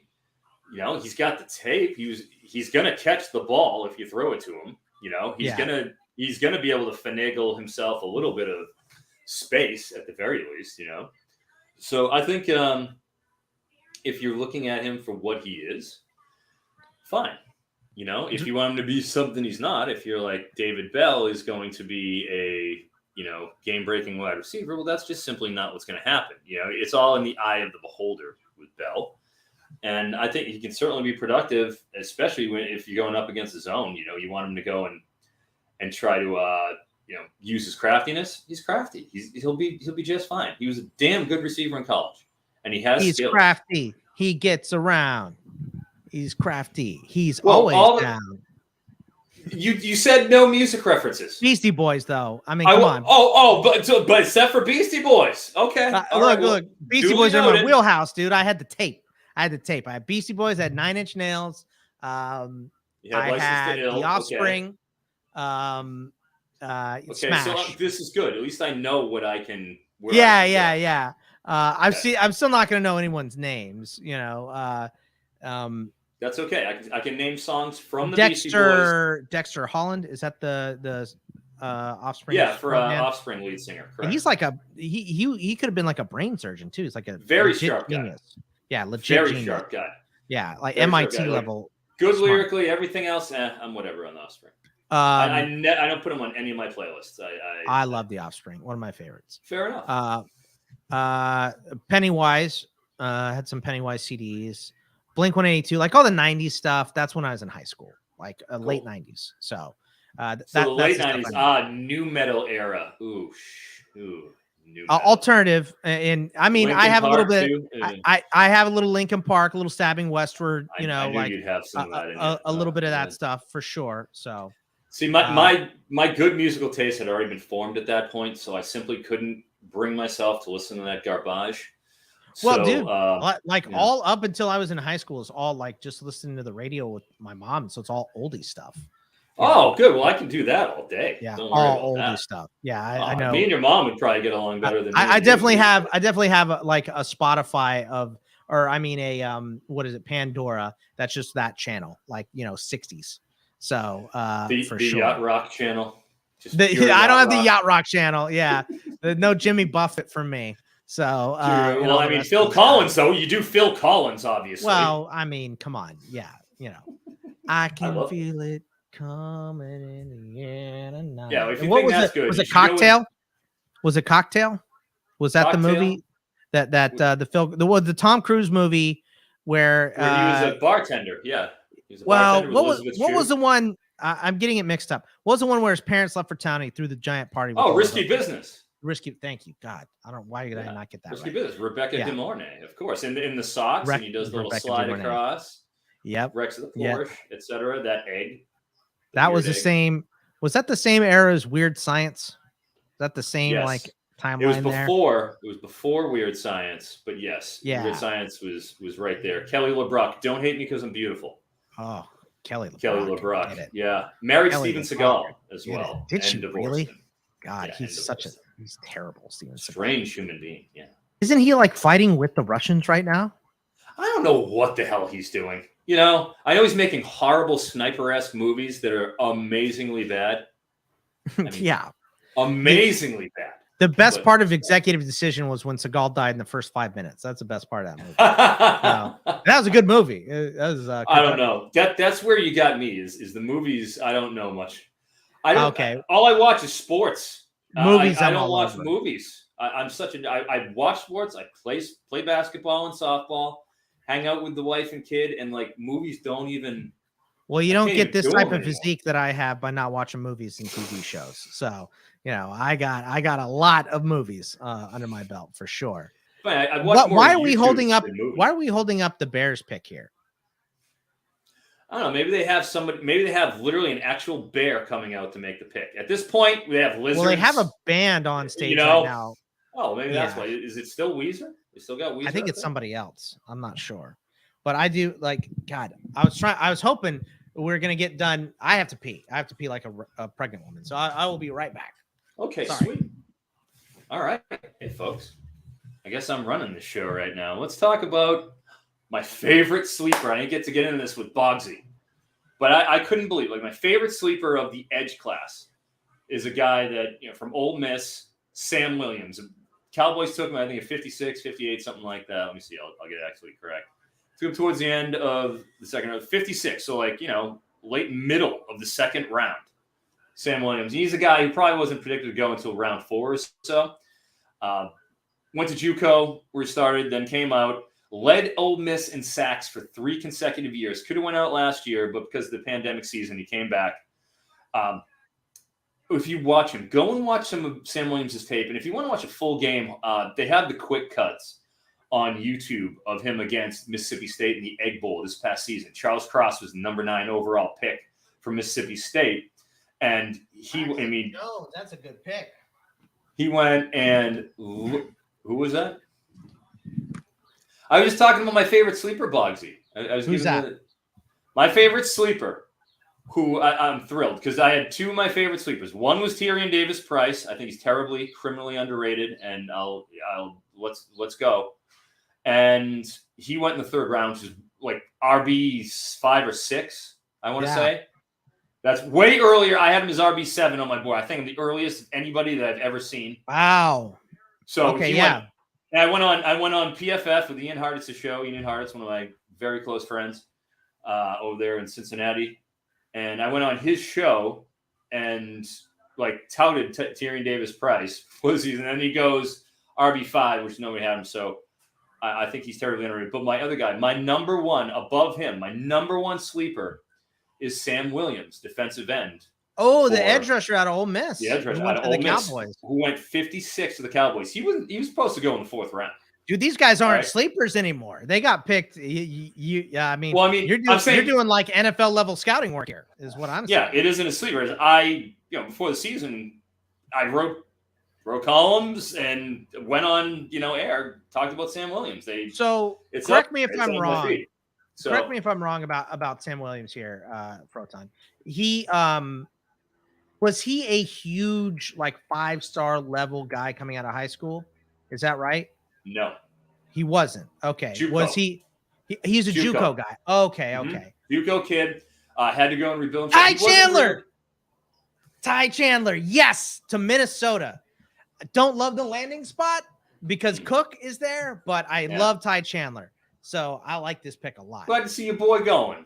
Yes, I was Boy like, get dude, some. this guy can't go in the 6th round. I can't have Akram Wadley all over again. I'm glad. I like this pick. I love Ty Chandler. Landing spot's a little rough. I do like him. I Um, do like Ty Chandler because now he's behind. I mean, come on, he's behind Cook and Madison. But I like Ty Chandler, so I'm glad he got drafted. He could get some run. You know, Cook gets hurt occasionally. All running backs get hurt. You know, it's unfortunate. I don't want to box anybody, but what are their contracts like too? Let me see. Because I know they extended. I think they extended Cook a couple of years ago, didn't they? Yeah, they did.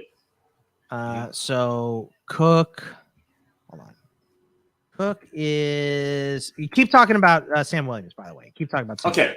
Sam Williams. So JUCO, as mentioned, comes out, led Ole Miss in sacks for the last 3 years in a row. Last year, my God, just all you have to do is watch the tape on this kid. I watched a few different games because as soon as I saw him, I was just like, I can't believe how good he is. So he goes, as discussed, the JUCO comes out. In the Egg Bowl is what I kind of just been talking about. Charles Cross went number 9 overall, left tackle from Mississippi State. Watch him against Charles Cross. Watch him giving hell to Charles Cross. And then whoever the right tackle is for Mississippi State, R.I.P. R.I.P. Yeah, had a bad Williams day. absolutely murdered that right tackle. And you watch his tape. You watch how he goes. And in terms of he's like the number 20 edge rusher in most people's boards. He's so fluid in his movements. He's 261 pounds. He ran a 4.46. And it isn't like, as you talked about the measurements, some guys that doesn't mean anything. Amari Barno is still out there. He ran like a 4.4. Yeah. But I'm a little surprised he's still out there. He gets knocked right off his line.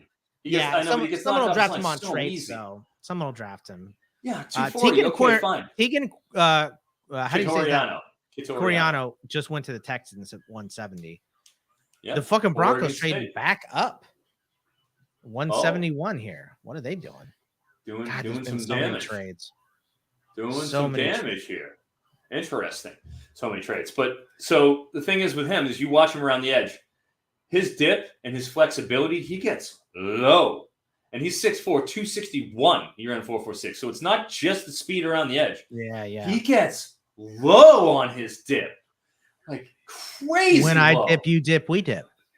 That's correct. More music from Scott. Look, I've got a good memory. I don't listen to music all the time, but I got a solid memory. So, you in terms of quotability for movies, you are the goat. Like I can't quote movies. Luke Wattenberg from Washington to Denver. That's a good pick. Fair enough. Yeah, no problem with that. Absolutely. Denver doing okay with late draft capital too. Yeah. I mean, obviously they traded everything for Russell Wilson, but Nick Bonito, Greg Dulcich, Damari Mathis, Uwa Zerkier from Iowa State, Turner Yell from Oklahoma. I mean, Montrell Washington's weird. We agreed on that. Yes. Luke Wattenberg here at 171 though. So we're coming up on the end of the 5th. And I love Bonito. I'm going to kill the stream. I mean, Oklahoma. I can't like him. I actually did want the Steelers to take Perrion Winfrey, by the way. Really? Well, as much as I dislike Oklahoma, I like Perrion Winfrey. Than I thought he would. I mean, we took Leal. Great Senior Bowl. We took Leal. I definitely had. If you saw my Twitter, my guy Chad posted my face. I was like this. Well, yeah, Aggie. Well, the thing is about Leal. Last year in the 2022, like right after the 2021 draft happened, everybody put out the 2022 drafts. DeMarvin Leal was a top 15 pick. Yeah. Exactly. He might probably top 10. Top 10. Yeah. The worst. He was a top 15 guy in those, and then he comes out and it's like he's a tweener. Yeah. Is he a 3-tech? Is he an edge? Pittsburgh will move him. So we have Pittsburgh's got Tyson Alulu to just clog up that middle. He broke his ankle like week 6 last year. So he wasn't around. Cam Hayward plays the other end right now. Of course. Yep. Tuitt's on the roster, but like Tuitt didn't play after his brother died last year, and I think he went into like a depression or something. I honestly don't know what's going on with him. And the Steelers don't seem to know what's going on with him either. He's scheduled to make $15 million this year. So I don't know if he's going to keep playing or not. But you know, it was like Chris Wormley, Samuel Womack to the Niners, by the way. That's not a bad little Maction right here. We love Maction. That's right. CB Toledo. But so like Leal he'll be a rotational guy, you know, and playing next to TJ Watt will also do you some good, you know. So and Alex Highsmith, underrated do you a lot guy. of good, yeah. Yeah. Highsmith, your boy. Yeah, I I'm love not as familiar because I don't once it ain't my deal anymore. Alex Highsmith can play, dude. He's very, very solid. We need more rotation because like Henry Mondo and like they signed Taco Charlton last year. That's how bad it got at edge for Pittsburgh. Enough of that shit. Here comes Mondo. Yeah, you know fuck. Yeah, that's from motherfucker. Oh shit. It's a who's the guy that did Spaceballs, right? It's one of those movies. Mel Brooks, correct. Mel Brooks. It's Mel Brooks movie. Was it the original Longest Yard? No. What is it from? Blazing Saddles. Blazing Saddles. God damn it. Where do white women at? Slim Pickens. Absolutely. Right. Yeah, that was Mongo. So yeah, that's a good one for you. But that's interesting that because Leal, I mean, he ran a 5 flat 40. Yeah. He ran a 5 flat. I mean, man, I didn't expect that, but I mean, I know you hate that stuff. I know. Who cares? Like, he doesn't need to be a blazing speed guy because he's down there banging with all those guys. So you need to be strong. Like if he did 13 reps, I'd be like, all right, what are we doing here? You know, but also no one did the bench press because they ran it the same day as the rest of those drills, right? Oh, it was, having been there. Wasn't it empty? It was a conga line of people being like, yeah, I'm doing it at my pro day. I'm doing it at my pro day. That's all. It was, some people did it at the combine, but if you did bench, nobody did all the testing because it was all in Was it Damian Pierce that was don't touch that bitch? Who was that? I don't know. Someone was repping and the guy went to grab it and he said, don't touch that bitch. And then he took it down and did one more. I think I'll tell you who it wasn't. It wasn't Aiden Hutchinson because at his pro day when he benched, did you see that? Oh my God. It was the most like he had bad form. No. It was his spotter. His spotter had his hands on the bar every rep. Had his hands physically on the bar as he's doing every rep. Maybe that's like, something not like it's close. It's close. Like it was the worst spot I've ever seen because like you can't trust that 28 reps because his hands are on the bar for literally 20 through 28. That's weird, dude. Weird. What is that all about? That's weird. They've been in a weight room before. You know how to spot somebody. Okay, I know how to spot somebody. For Christ's sake, I ain't no friggin' Michigan strength coach. Right. So, yeah. Yeah, I don't know. But it was pretty amusing where I was watching this. I'm just like, come on now. But it is the opposite of that. Don't touch that bitch. That's great. Don't touch that bitch. That's great. I think I got to be more well aware of that. There's here again. Well, you were there, so you know if you didn't see it while you were there, it's not like you were reading every article about it. Yeah, too far away from that, and I'm not going to watch the bench press. Dude, that's boring. Yeah, what am I watching that for? Like, I'll watch testing, I'll watch drills, like that stuff. Like, pick up, put down, pick up. You know what I really like? This is what I really like from the combine. I like the fact that we get rumors from teams during the combine. We get to see who they talk to. Like, there's transparency there. I know you can't have transparency everywhere, but there's transparency at the combine because there's a million reporters there and they're going to report what they see. So if they see the Colts talking to whoever, they're going to talk about it. If they see whoever talking to these guys, they're going to report it. That's what I like. I like seeing those guys in person and seeing how they're actually built and what they look like. Yeah, that's that's all. Like, what's their strategy? I'm sizing up every guy because I'm 6'3", so I'm like, yeah. You're like, okay, shorter than me, so he's underneath. He's underneath the threshold, the measurable. Broad, yeah. Like, have you measured your hands, Froton? I haven't. You should do it so you can measure up to prospects if you're there. Like, hey, put your hands right here. Any paper? No, I don't have any. But I'm saying you should do it. You should do it for next year so you can go up and say, all right, let me see those hands, bud. You know, you get that hand measurement live. Division 2 college pitcher. Yeah, here we go. we know it's under X, whatever your hand size is. That's yes, or that is a over. good point.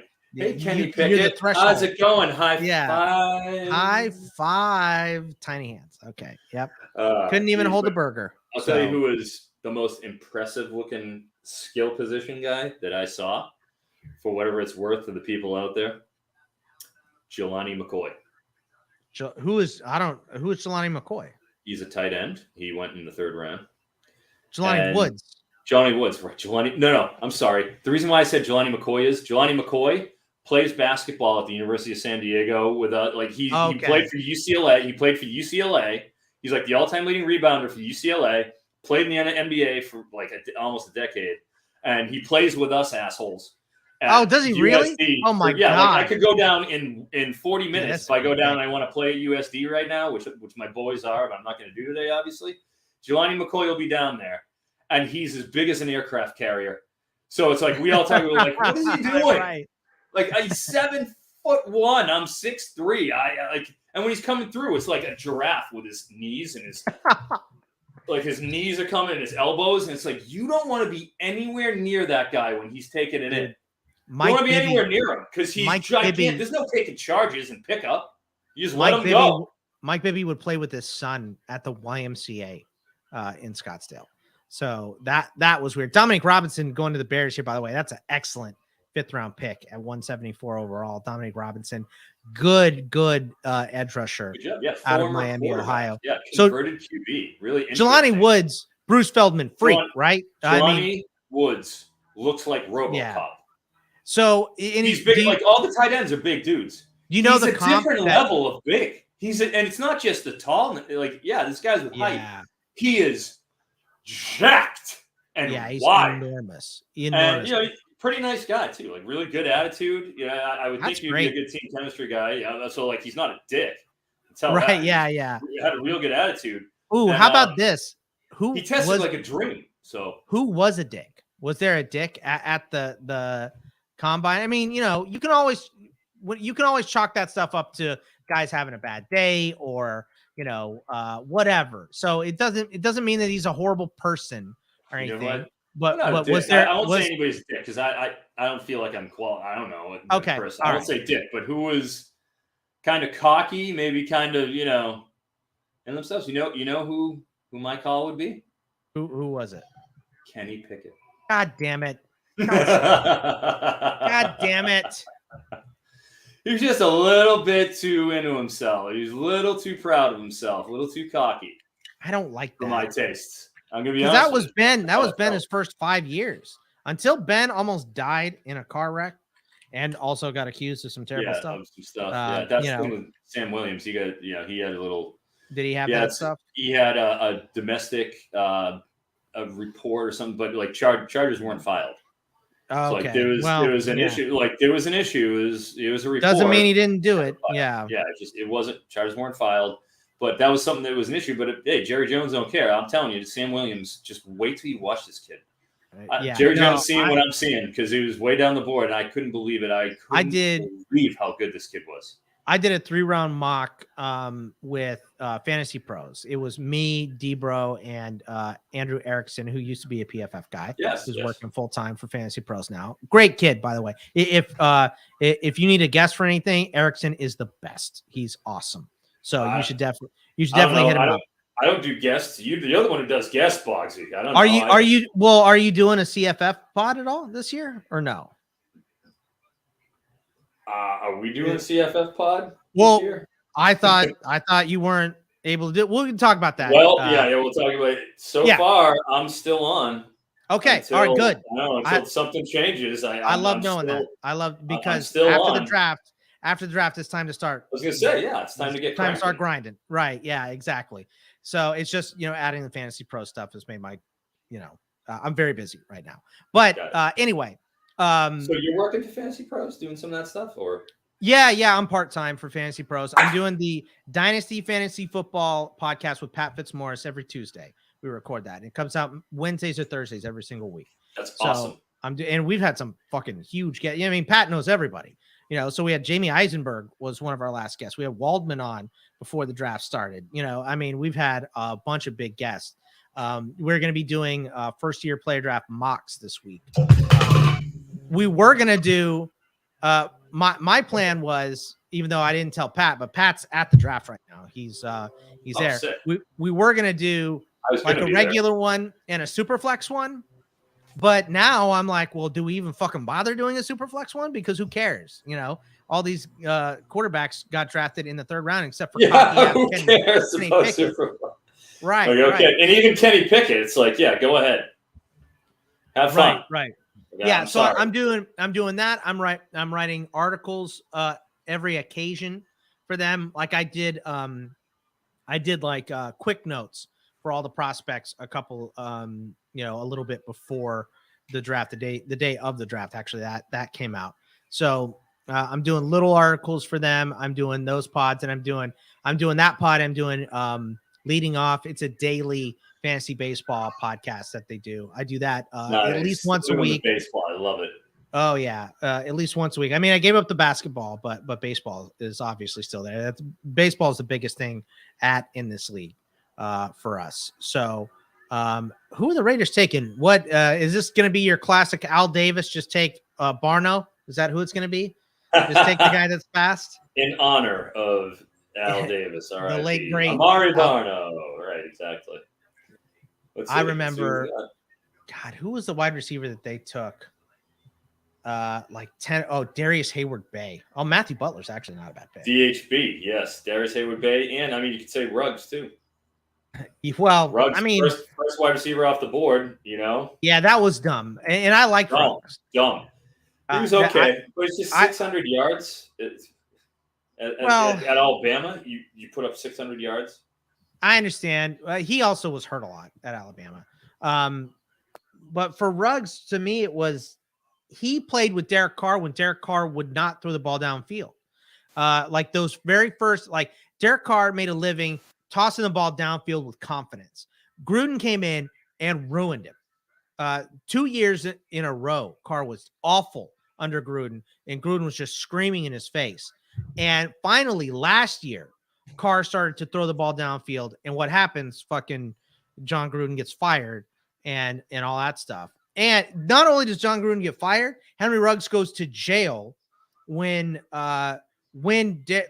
his career, Henry Ruggs' career could have soared, I feel like, this year, but obviously nothing's going to happen there. All right, so I completely forgot where we were. We have gone down so many rabbit holes. This is fun, dude. It's all right. Yeah. This is fun. I love catching up. I haven't been to talk to you. Absolutely. Yeah, we haven't talked. It's been nice. Yeah, we've been off season, and we're both drafted. Oh, we're talking about your Fantasy Pros gig, which is awesome. Oh yeah. So Fantasy Pro. I started there last year during the football season, and so I'll be going back to when football season rolls around and starts. I'll be doing a betting article on college football once a week. Nice. And that's what I did last year. I was okay. I think it's 9 games over 500, 10 games, something like that. That's great. For my first year writing, it was okay. I was happy to be over 500, to be honest with you. I got Notre Dame wrong every week. Every week I got Notre Dame wrong. They're like my bugaboo. They fucking bother me. The Toledo game was the one that started bothering me. So I'll be doing that, and then an IDP show. I am supposed to have the IDP show with Gary Davenport, but he just had, I'm sure you saw, he had his brother passed away. So he has been, he's been dealing with that. So I don't know. All right, buddy. I just got the text from the wife. Oh, you got to go? All right. Well, I'm going to end it at the end of this round anyway. So thanks for hanging out, Froton. Follow him on the Twitter at CFF Froton, at CFF Roton. So tell everyone, what do you have coming up? What are you working on over at Sports Edge? Sure. I'll have a AFC grades, just going through the drafts for everybody, letting them know what I think, how it went down. And man, now that the NFL draft is done, I wish I had more to tell you what I'll be doing. A lot of college fantasy football drafts coming up. Yeah. I will say, I will definitely say in the summer, we'll be having so many, gosh, who knows? I know we'll obviously be doing the NBC Sports Edge Roto World one where we do the G5 one. And the P5. We'll do the 50-teamer. Obviously, every year we do the 50-teamer, but that stuff that's down the road. So I'll have that column coming out, and maybe 2023 something or other. But we'll see. Well- on to college fantasy football and conference previews. All right. Yeah, we'll get on the horn with John and figure out a nice schedule for CFL, because John's got a lot going on too. He's picked up like 2 or 3 jobs in the off season here. So I would expect. Hey, he's the man. Love yeah, that. he is the man. So all right, we will see you very soon. Take it easy. Absolutely. Thank you for hanging out, Froton. Thank you, Boggs. I miss you, pal. Yeah, you got it. I'll be on Me the air too, with you brother. soon. So let me know. You when. got it. All right, man. Later, I'll brother. see you later. All right. So we got 4 picks left till the end of the 5th round, and I'm going to punch out. Then here's the Ravens room. What are they doing up there? So that has who has been drafted. Is that right? Is that their board? Round 5, round 6, round 7. Are they showing their board? Is this their board or not? This is weird. Damone Clark for the Cowboys is an excellent pick. That's going to be a good IDP pick as well. All right. Damone Clark, 176. LSU. All right. We got Detroit, Dallas, another Dallas pick, and then Green Bay to end out round 5. And then I'm going to punch out, boys. Thank you for hanging out for the draft. We got another one in the books here. This has been a crazy ass draft. This has been nuts. Pick is in for Detroit. Ravens have not reached a long-term contract with Lamar Jackson. Pick is in for Detroit.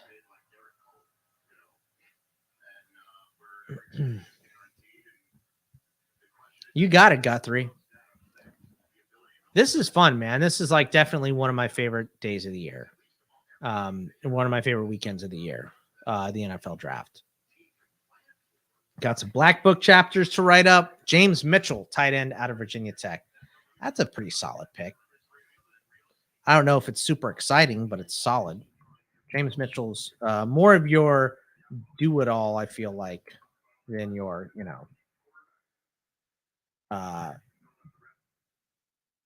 like your field stretchers like that have been being drafted here. Another Cowboys pick, then a Packers pick, and I will be done for the day. I will get rankings up probably tomorrow or Monday. Full rankings too, like not just the rookie class, but everybody else too, going into the season. Where the fuck are the Cowboys? Where's the Cowboy sheet? Here it is. Man, Cowboys have added a lot. There's some pick for like another 30 picks still. Pick is in for Dallas. Who do we got here? Was that a Jaguars fan?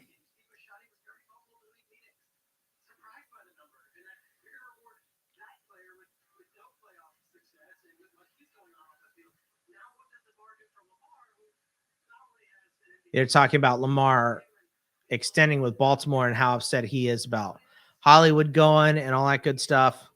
I love it. Get him out of there.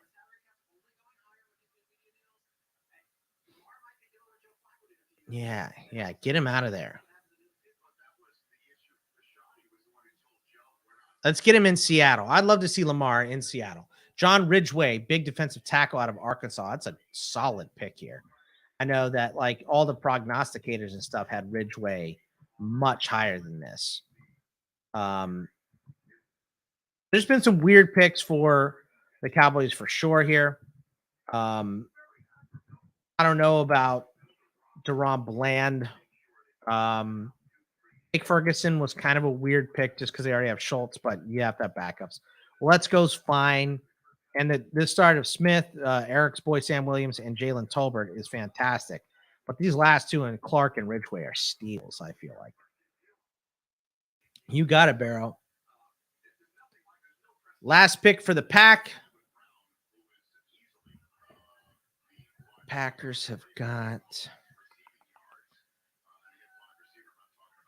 Oh yeah, that's right. Because they traded. So it's been Quay Walker, Devontae Wyatt, Christian Watson, Sean Ryan, Romeo Dubs, Zach Tom, and this pick right here. This pick.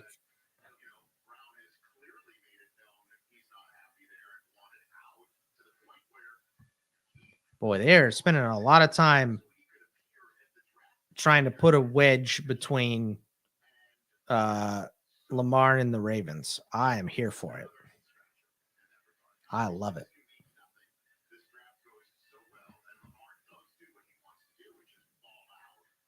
Yeah, you're fine with Tyler Huntley, Baltimore.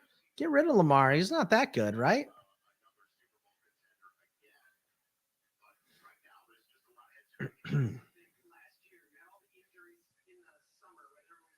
Showing Marquise Brown highlights.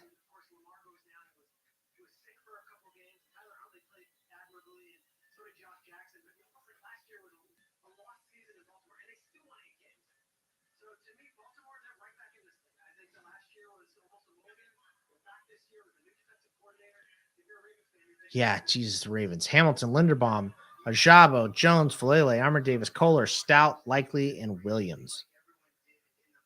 Oh, added a lot of talent here.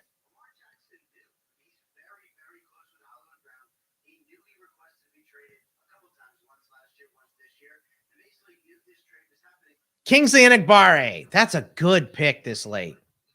I know he had like he must have had a medical thing to fall this far, first of all. He also didn't have a great combine or pro day. The talent is that like he was good at South Carolina. So a little surprised he fell this far. But all right, boys. Well, that is it. I am done streaming for the weekend. We did, I don't know, 12 hours over the last 3 days of streaming stuff. So I appreciate you guys hanging in there. We'll have full ranks up tomorrow or at least by Monday. So got a lot of work to do here still, but I appreciate you guys. We enjoyed the NFL draft. A lot of good values coming out of here. And I will see you guys later. Take it easy, boys.